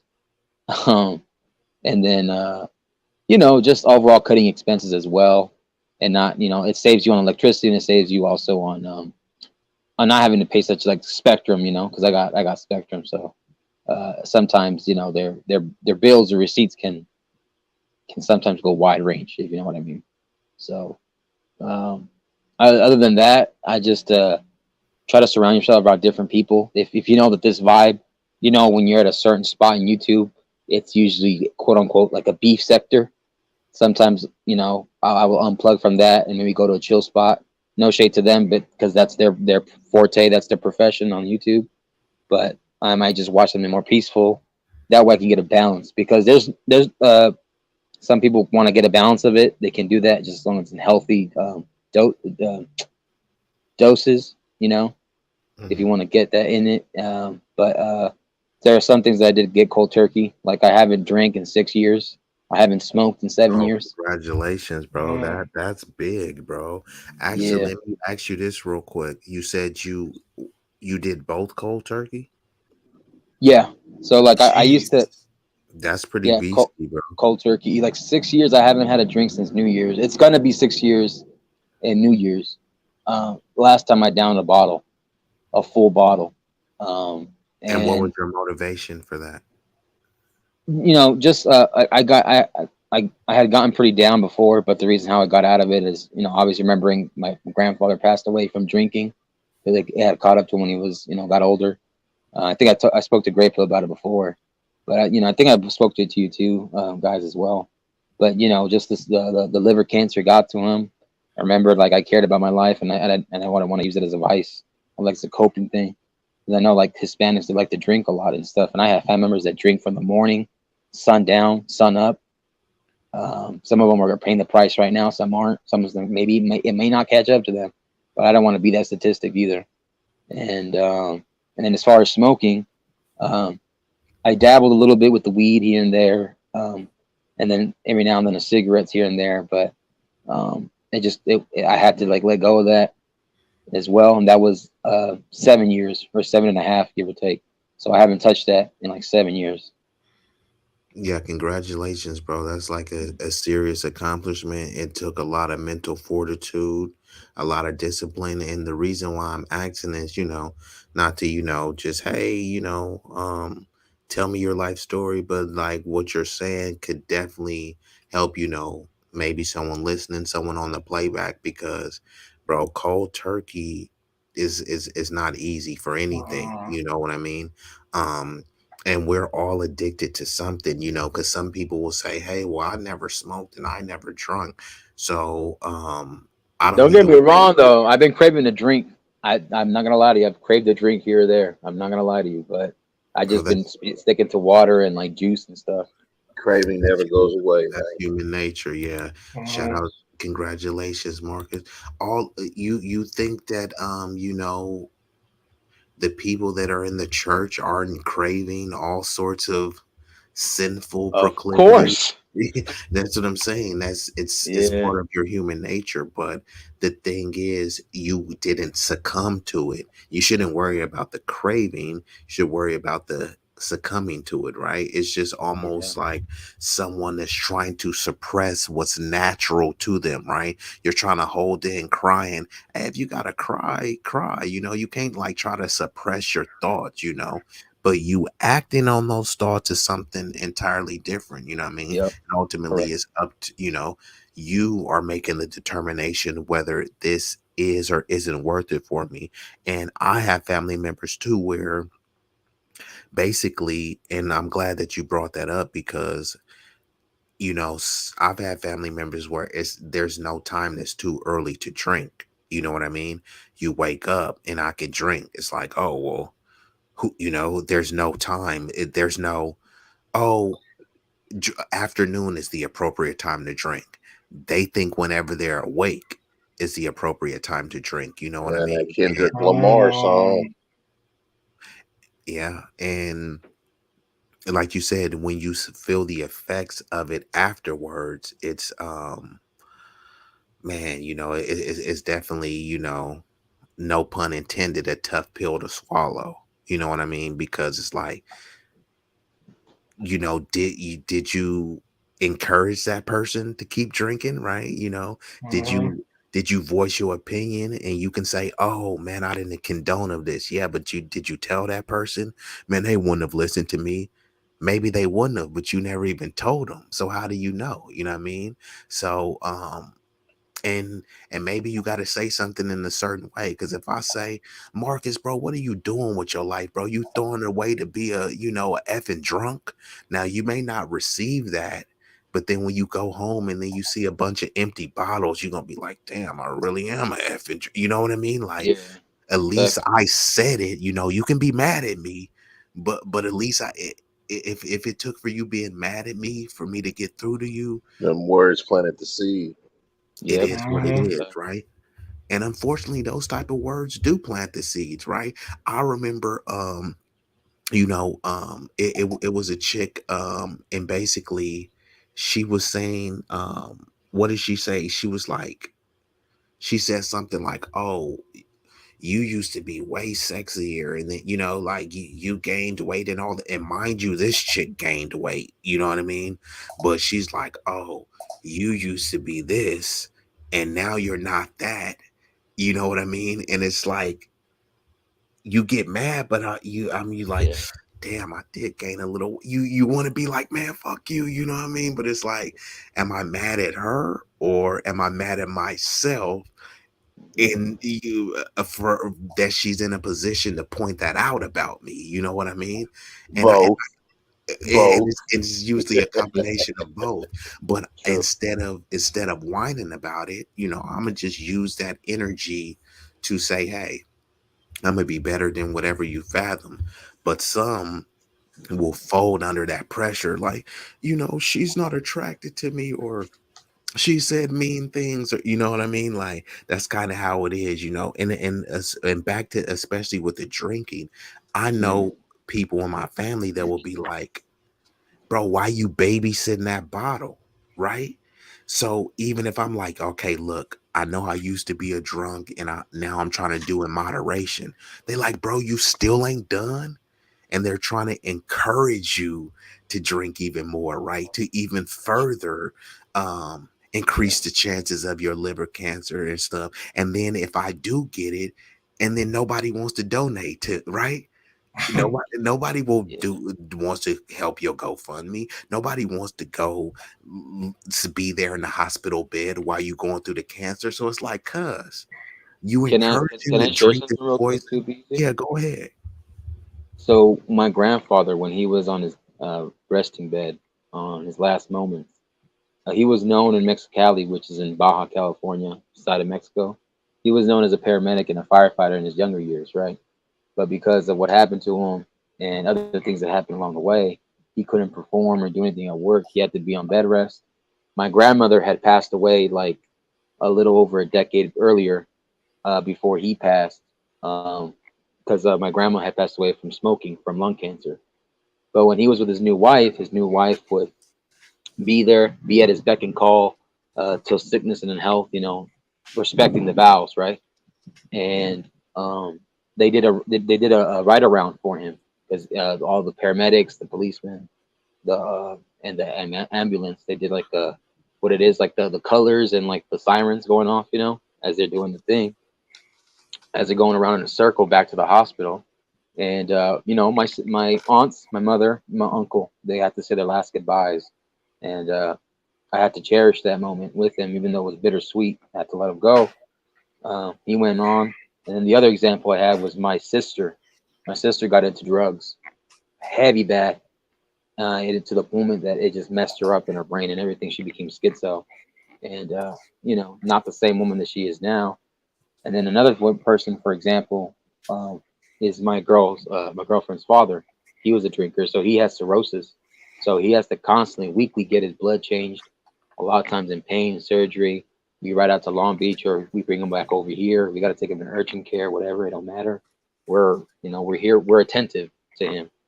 But I just didn't want to end up like that either. No shade to him. Just looking at people that you're close to, you bond with, and you care about, then you end up losing them at the end of, because of a vice. I didn't want to end up like that either. So that's something that I wanted to share with you guys here, since we're both being, honest with each other. Yeah, thanks for sharing that. Cause yeah, we are here to like really help each other and to I came up with something called 3C, you know what I mean? And that's to collaborate, which this is a collaboration on this panel, to contribute. What you just contributed was a tidbit of information that we all could use, and to create, you know what I mean? We use this information to create and cultivate something better than our current situation, you know what I mean? So, and it can be anything, right? You can give someone a tip on working out or eating a particular food so that you can create a better diet plan, a better meal prep plan, a better quality of lifestyle, so that we're here longer to actually change the conditions. um I mean, it may be safe to assume that most of us have more years, maybe behind us than ahead of us, but we got enough years left to make some transformative change. And based on our experiences that we all went through, anecdotally, personally, vicariously, I think collectively we do have enough knowledge, acumen, and resources to like really make a tremendous difference, you know what I mean? And have fun while we doing it, right? You know what I mean? Because I'm not against entertainment. We already talked about re-identifying and reevaluating what entertainment is. It's not just going to the club, getting sloppy drunk, twerking on cars, smoking weed all day. Now, there are forms of entertainment that entails that for some, but what we're talking about is a more holistic, more divine, more eloquent version of entertainment. Some of y'all may not be able to fathom it, but that's okay, right? Not everyone is able to decipher the Da Vinci Code, and it wasn't meant for everyone to decipher it. But Wally, you still there, bro? Yep. Okay, cool. So yeah, the pretty much it's the same. Based on your any addictions, proclivities that you have, would you want to Right. eliminate them entirely if you could? And also, what could you do to you know make your entertainment vices more productive? So would I want to eliminate them entirely? Not ultimately, because I will sit here and say this. For the places like, for instance, social media, there are some good things out there, and you never know when the good information is going to be posted. So you do want to always tune in every now and then. But as far as just what do I do to quote unquote keep them at bay, is I just don't lock in. I mean, ultimately, like for me, like I said, like for it, right? Like one of the more lock in intuitives, like unless it's YouTube or neither like TikTok, but mostly TikTok, right? I'll probably go through there and I'll be locked in watching videos, but it's like, you know what? At the same time, it's like, okay, gotta put this away. Gotta dip. Can't stay here too long. It's like I just tell myself, like, okay, it's time to go. But at the same time, it's like I also know, like, any video that's there, I'm not gonna worry about it, because one thing also is, let me ask myself one question. What is the content that I've been seeing naturally flowing through this airwave of app? And if I notice is a similar flow content, I do not rock with it. I'm not co-signing. So I stay away. And sad enough, most of the time when I go on TikTok, a lot of the things that I'm starting to see is a lot of relationship content. So it's like, okay, yeah, I'm out. Yeah. Because I already hear too much. All right. So it is what it is. Right. So I'll probably be morely on IG a little bit more, but only because, well, let's see. I know because when I go through the threads to IG, I know I'm gonna get some business information in or neither some, added basically like some email listings of some important pages and whatnot that gives you like great business or crypto or finance tips. So I'll probably go through there, hear that stuff, and then I'm out. I'll go through them real quick, press the save button, and then I'm out of there. And then I'll save those out when I'm ready to just look at them. I'll just go back to the save, look at the list, and be like, okay, cool. So that's it. So basically, in a sense, I just put them in a format where I can just save them, leave, and that I'll never have to worry about it because I know I can just go back to it again whenever I'm getting ready to. So other than that gives me more time to be proactive as far as things that I have to focus on morally in my days. Okay, I like that. You know what I heard? What else relaxes him was it when he picks up his Jergens and Johnson & Johnson too. Man, You're funny now. Mark is no good. Mark is no good. No. So I always have one. That's your duty, sir. That's your duty. Okay, that's your duty. So I always have one in class. I'm gonna pass on that.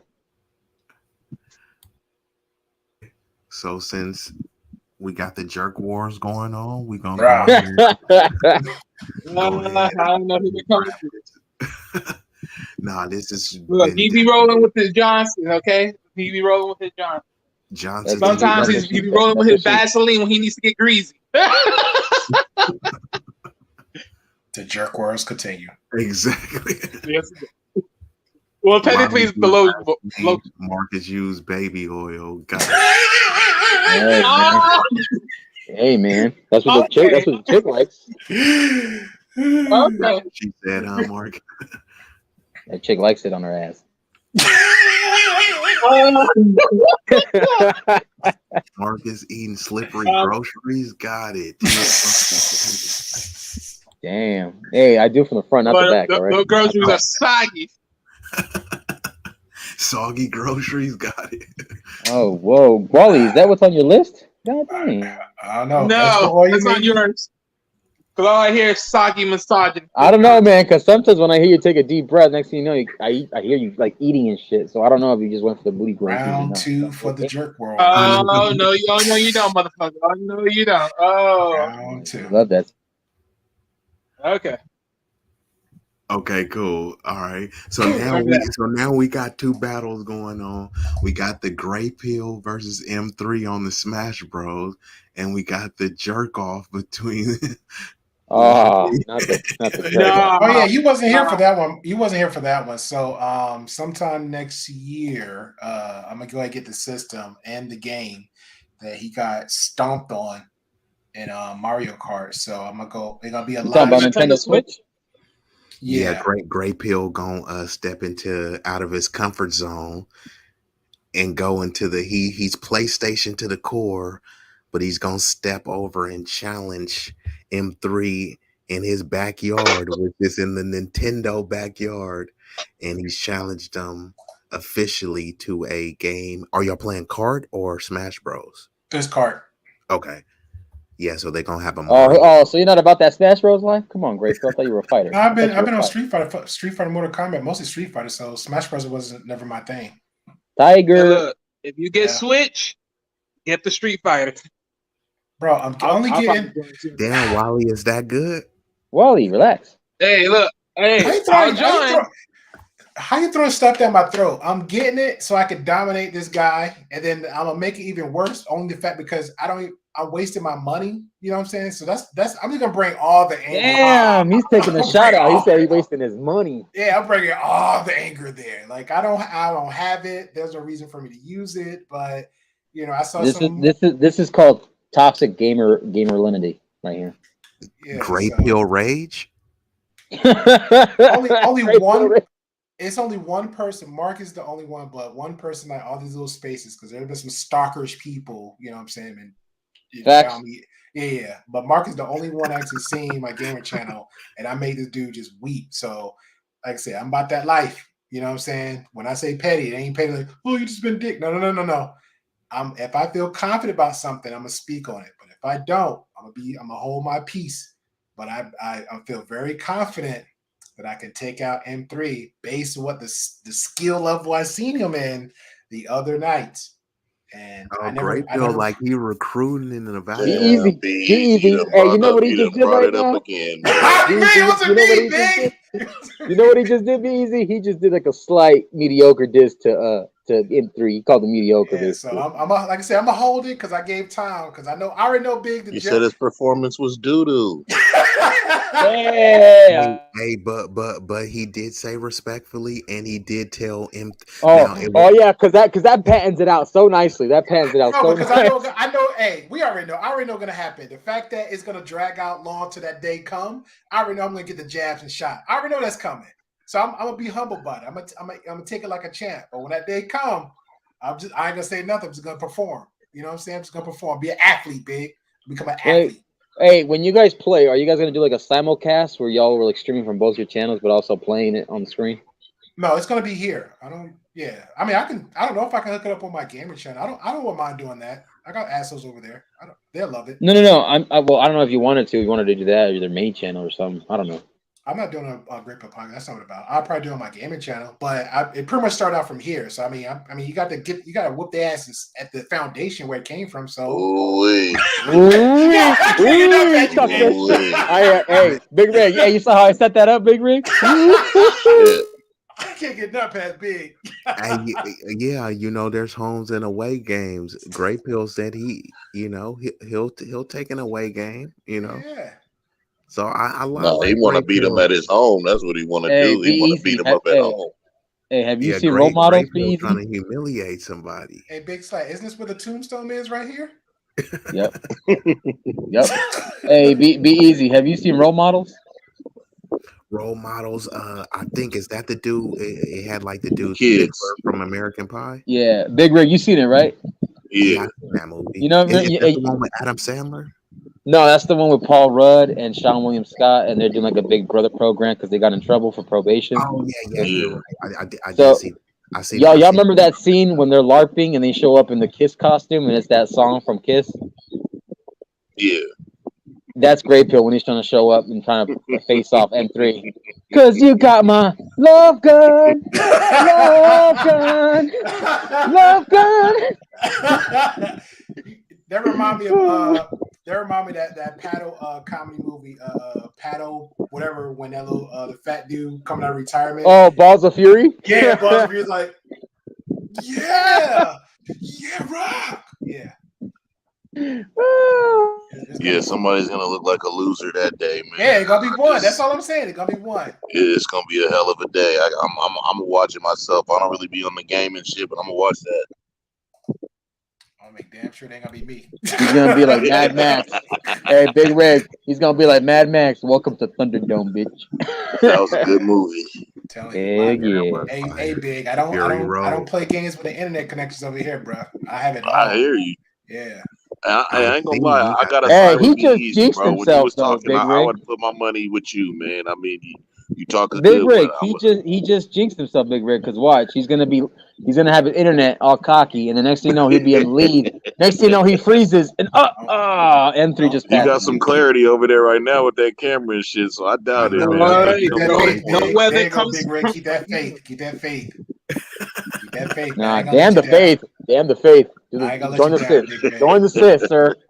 You know what I'm saying? We already got a partner associate right here. So you know what? Whenever we make the whatever the friendly deal or whatever, make sure you get a piece of the pie. That's it. Yeah, Marcus ain't ain't supporting the group. Oh really? I just want to see a bloodbath, a death match in that game. I think it's gonna be one. I think it'll be a good one.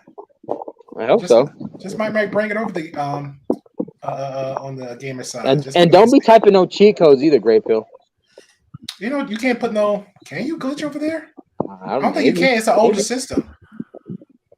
I don't think you glitch over there because hell, they wasn't them Chinese people, boy. They wasn't holding no punches. Yo. I don't think you can because they was cutting them.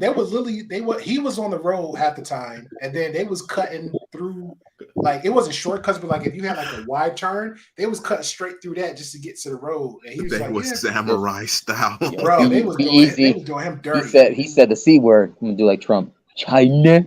You want to talk about China? When I even, no lie, when I saw the lineup, I already knew. He's like, yeah, I said, there's only 2 Americans here.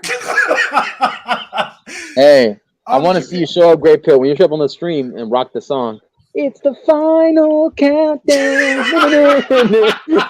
You know, M3 gonna pull up with some sunglasses on and everything, bro. Yeah, So like, you yo, better, some of the shades, you man. better be that dude. Big Ray, he be like, put your stunner shades on. Put your stunner shades on. E40 right there. Watch. Shoot. Man, he better take them off that day. Hey, be like Leonidas in 300. You threaten my wife, my people, and my city steps. Great Pill, Sparta. I'm back. Kick You you gonna off. have some them eye drops. Just get everything correct. I don't want to hear no excuses. Oh shit. All right, no excuses. Make sure you get that little baby powder on. Make sure your hands not, all This of ain't no LeBron James. What are you talking about? Yeah, you can't blame nothing on a sticky remote. Exactly. Yeah, I want none of that. You know what I'm saying? Put whatever your snacks in. We already know they got the gamer snacks. Make sure you got the Snicker bars. Don't forget to say fair use too, by the way. The big goats. Make sure all that sucker pushed to the side. You know what I'm saying? I want you right. Okay, you don't want no excuses, basically. No excuses. I'm sure. Wait a minute, but an internet glitch is a fair excuse though. If it freezes or something, really. it is a fair excuse. He wasn't. He didn't. Nah, damn that, Marcus. You already get this man outs right now. He didn't have no. No. Hold on. Isn't it fair on both sides? Isn't it fair on both sides? If for whatever reason the internet lags, it's technically not fair because you shocked the system. You shocked the system, bro. Yo, we'll see when it happens. But from what I was seeing. There was all right, you got that Alabama Tuscaloosa internet, so maybe you're not fair that day. Night, he had no glitches. This was all unequivocally lack of skill and talent. That's what I was seeing. Damn, them words is hitting hard. You talk a big game, Great Pill. Yo, big game. Nobody say nothing. It was like a moment of silence. I was like, wow, y'all gonna just let that go? Hey, you gotta let it go because when M3 was up here, he said the same thing to M3. So you know what I mean? It ain't like he chatting behind his back. See, when M3 came up, he kept the same energy. Now I would have had to call him out, but if he got the same energy for M3, what happened to that boy? That's a song I'm gonna play. This is called toxic gamerlinity right here. So Great Pill, you talk a big game. You better, hey, Mr. Alpha High Value Gamer. That's what it's called. High Gamer Value, whatever. Like I said, man, I already told him, and I'm a hold to that. I'm very confident of what I know or what I can and can't do. That's it. If I know I can't do it, and there's a 50% chance, I wouldn't bet on me at that moment. I'm just like translation, Liam Neeson. I have a particular set of skills. That make translation. Wally ain't saying nothing when it comes to this game we're talking about. You got nothing contribute. Translation. I don't need to. I'm not battling nobody. Yeah, Big Rig, leave him alone. He wants to play with his jerkins. Let him leave over there. All right. Oh shit! I know you ain't talking. Okay, look here, Slim Shady. Keep them sir, near you, okay? Your voice sounds like it has some oil in his throat. All right, your voice sounds like it has some oil in his throat. So relax. That's the real battle. I know you're not talking about some voice and croaks. Hey, relax, Wally. Relax. It's okay. Oh, the relax. You know what? I can tell you the same thing. Relax. Since yesterday, because last time I checked, I think you need some powder. I think you need some powder. You got some powder in your throat right now. I feel like no. You just sour because you know you lost. That's all it is. That's all it is, young buck. Hey, Big Ray, I feel like one owes somebody money, but they don't want to tell who. So it's okay because Wally always be holding the L. Great. They just got that energy, like no. You always hold the L. I don't know about that, Wally. I think you're a little delusional. You were doing the thing that women do. No, you're delusional. You manifested. You're delusional. You was very delusional last night. You hold the biggest L. You was a little bit annoyed.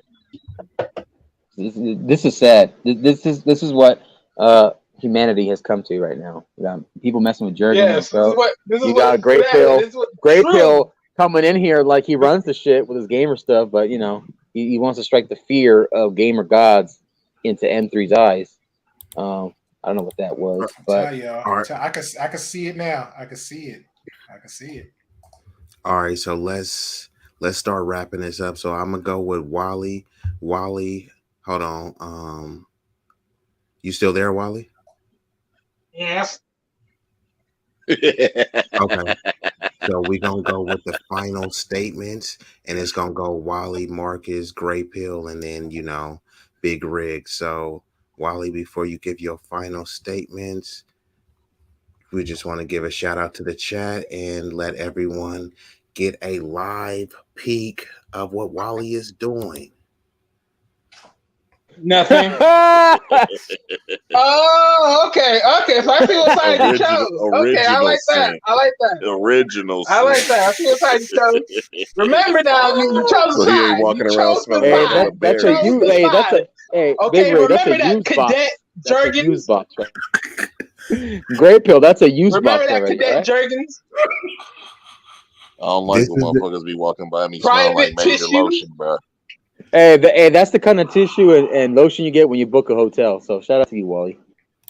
no. Like This you is niggas took a No, whole Kleenex. no, shower no. in That's lotion. This to is you. actually That ain't Kleenex. him. Kleenex is That's to name you. brand. They don't give you no name brand at the hotel. Like Oh in man. Jergens, if you can see, this is the original scent, and this is for the soft skin. Only the best for Wally. Oh, Wally. So Wally took a No. trip to Walmart. Shout out to No, Walmart. the way he said it. They don't call it Wally's World for nothing. Oh, okay. Remember, you chose the side. You chose the side. I didn't choose no side. I'm Oh no, objective you chose here. Yeah, the I'm gonna side. stay out of Remember this this. one, Wally. Remember I'm this. gonna stay out of this. Me too, Remember this. big. Me Nah, too, Big Ray. Join the dark side. Wally, go ahead and rock out, bro. Your final statement. Go ahead, brother. Yeah, yeah, yeah. With that said, other than the bias that's been on my name, it's been good coming through here for another great topic. I ultimately come here for the enjoyment of Eazily Rig, knowing that every single time I come is because of this dude named B-Eazy. Man, look, remember this day, bro. Remember this day. You chose the side, my love. You chose the side. Damn, it was final statements, not final threats. You just said you chose a side, motherfucker. I'm gonna I say don't what he choose said, threats. bro. Okay, he does promises. Okay, I got you. And here I thought that de-stressed him a little bit, but damn. All right, go ahead, Marcus. Go ahead and do your. All right. Well, I closing know it's a sad day right now because Wally took a fat L again, like always, pathetic. But shout out to B-Eazy, shout out to Big Rig, I know you ain't shout out to talking. Red Pill. Sir, put the Kleenex down. Shut up. Shout out to Knowledge and Relationships. Shout out to Mr. Best. Sir, get your points up. No, first of all, you sound a little moist. Relax. And the next thing, shout out to Easily Rigged.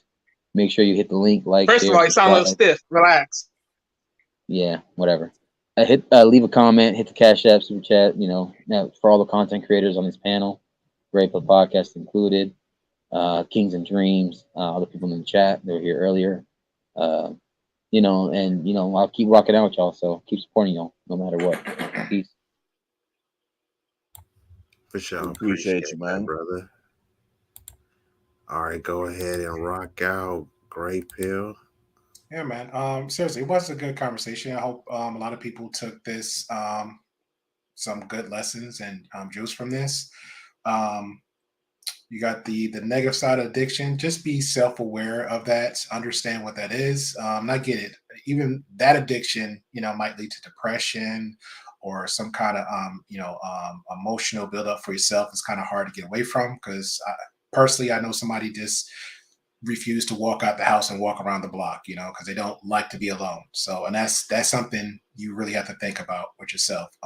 Try to seek some kind of professional help for yourself if you're on that deep of a cusp. Also, try to find some list of positive addictions for yourself. Also, find some, even when it's a couple. I'll leave it there. Whether it's just if you can, try to fall away from media first. But if you do happen to come into any form of social media, try to find healthy mental and emotional ways of social media to help you with it. If it's things like building, or if it's like, we list about just watching a fireplace or rainwater, or just like, some kind of soothing music, whether it's with your spouse or by yourself, try that. Heck, even a fan was an option, what I'm saying, if you don't want to listen to everything else, just to kind of slowly drown the noise. It's there's no more excuse no more. That's pretty much what I'm saying. So take the necessary steps, whether it's 10 minutes out your day for anything, physically, mentally, to try to look for those healthy avenues for yourself. And just for the shits and giggles of things, for next year, shout out to WWF. M3, when I catch you, brother, it's gonna be me and you. You gonna be sitting there in the sixth place, seventh place, and eighth place with me, the Great Pew Podcast, saying on the first, second, and third, while you always behind me. Ooh, yeah. You sucker, set, no gaming, corny, self you. Now leave it like that. Was that Macho Man Randy Savage type shit?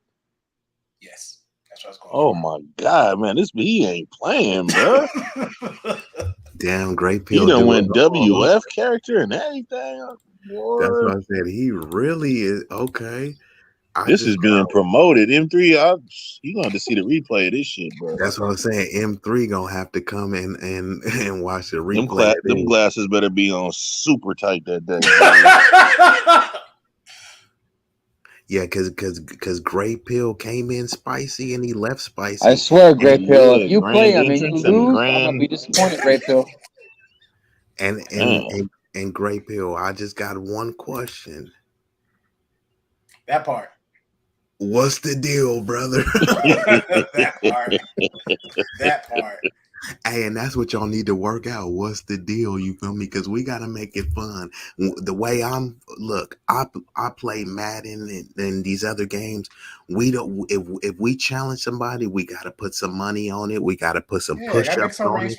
We gotta make any. It gotta be something, right? Whether it's you owe me a beer, you owe me lunch, or some push-ups. Yeah, gotta be something. Because we're not in the game world anymore. It's not like I could take credits or something from you. You gotta make it very fun. So yeah, correct. Yeah. I was like, that's the competitive banter. If you ain't ready for that level of smoke, then pass the controllers. You feel me? Pass the sticks. Big Rig, come on, man, take us home. Hey man, I gotta just say this, man. Shout out to the Great Pill, man. I appreciate you. You gave us a lot of insight, man, tonight, man. You was rocking. Marcus, you know what it is, bro. You always pull up, man, and come with that heat. Wally, it's all love, man. You the man with the plan, man. We just rocking with you, bro. You rocking with us, but we rocking with you, bro. But yeah, man, this was another good stream, man. And I appreciate everybody that pulled up, everybody in the chat, definitely everybody on the panel. If y'all see us, man, you know what I'm saying, on the Tuesday nights and y'all like what we do, man, don't be afraid to jump up on these panels, man. Like, it's all good, man, and it's all love, man. Join the discussion. You feel me? This is what we do, man. We have fun, but we also keep it all the way real. And with that, that's all I got to say, man. All right, for sure, man. Thank you for saying that. And yeah, bro, we are definitely about to go ahead and shut it down. This has been a amazing stream. Shout out to everybody that's came to the building. Damn near 4 hours. Intellectual SoapBox, Quantum Love, Kings and Dreams, of course, ESO Hopeful, Daryl Long, Sir Hell Speaks, and She Stole My Thunder. And I think that was everybody that at least Bruiser came through. Shout out to Bruiser. I didn't even see that one earlier. Sister India. So yeah, y'all came through heavy to support us. Late to the fallout, Stan Joseph. And yeah, bro, this definitely, and I agree with Daryl. This was an all-star panel. It's a balance of, you're getting sophistication, but also, satire, humor as well, you know what I mean? Because we like to crack jokes, but we also like to, be serious as well, especially you know, Marcus shared, you know, some really you know, serious anecdotes, you know, that people could use as substantive information to, you know, maybe prevent some of the illnesses and ailments happening. Gray Pill came with definitely a very strong performance. You know, touching on He things, basically talked a lot of shit. and that's what was strong about it. So, the Gray Pill was firing from the hip, had a lot of spicy things to say. You know, he was basically cooking up some extra spicy jambalaya, and that was okay. And Wally is my bro. Wally is a big dog, you know. He's definitely for the streets, you know what I mean? But we, you know, we love Wally, you know what I mean? It doesn't matter what he's doing. If he's jacking off, if he's playing Xbox 360, Walk on the street, you put the curve. he's still our brother, even if I'm he's staying out of this one, Wally. I'm staying out of it. You know what I mean? But like Wally, Rest in your masculinity, Wally. Exactly. I have no problem doing that. Just make sure you do the same. In the jerk war round 4 is going on, and see y'all see what you're saying. Y'all get the banter. We've already set up the royal jerk off, you know, between Wally. Oh damn that B-Eazy, you're in it now too, man. This is triple threat now. It's triple threat, man. You feel me? Nah. He's on your team. You know what I mean? So it's really gonna be cool, you know what I mean? And y'all gotta stay tuned to it next year. So it's gonna be M3 and Gray Pill on the Mario Kart, and then on Knowledge and Relationships, we're gonna give y'all a double feature because it's going to be Johnson versus Jurgen. The original. Like I said, he's on your team. The original. I'm staying out of it. The fresh scent. The Kleenex versus the Charmin. Who will win the jerk off? No chance if that's what you got. No chance in hell. Because he's got no. I ain't gonna lie, that No Chance was fire. You don't sleep on that song. But you know what? This has been an amazing stream. But you know, it's freaking 2 a.m. over here. I know we got a lot of people that's rocking with us on the east. And good things gotta come to an end. 5 a.m. over there. And look, we know that this drug is intoxicating, and y'all want another hit and another hit and another bump. But a bump.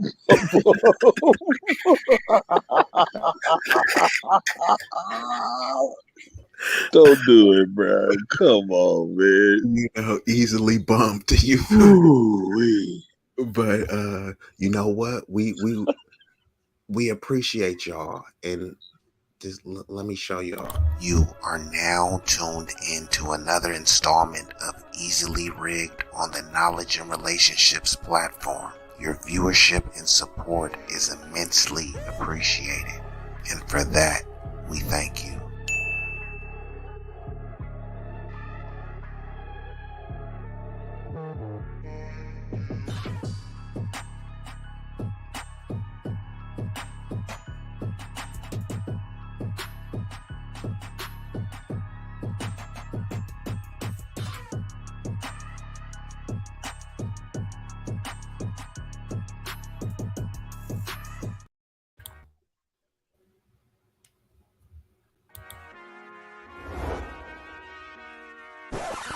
Easily rigged.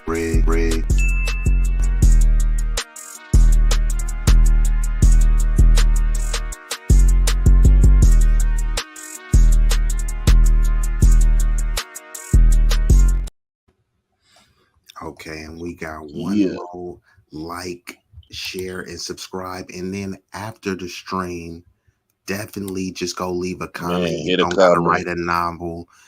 Leave 100, leave a thumbs up, a thumbs down, you know, say that we love you, say that we hate you, negative or positive.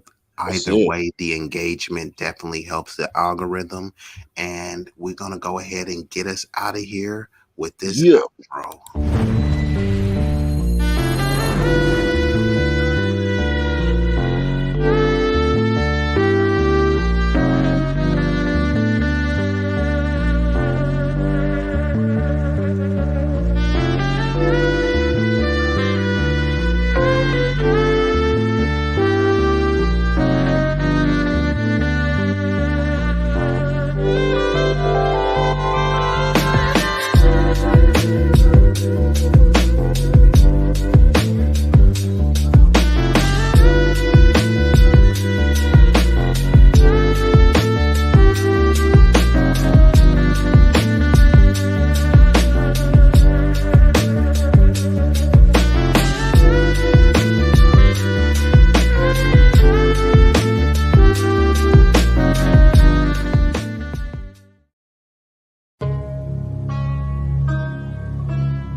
Knowledge and relationships.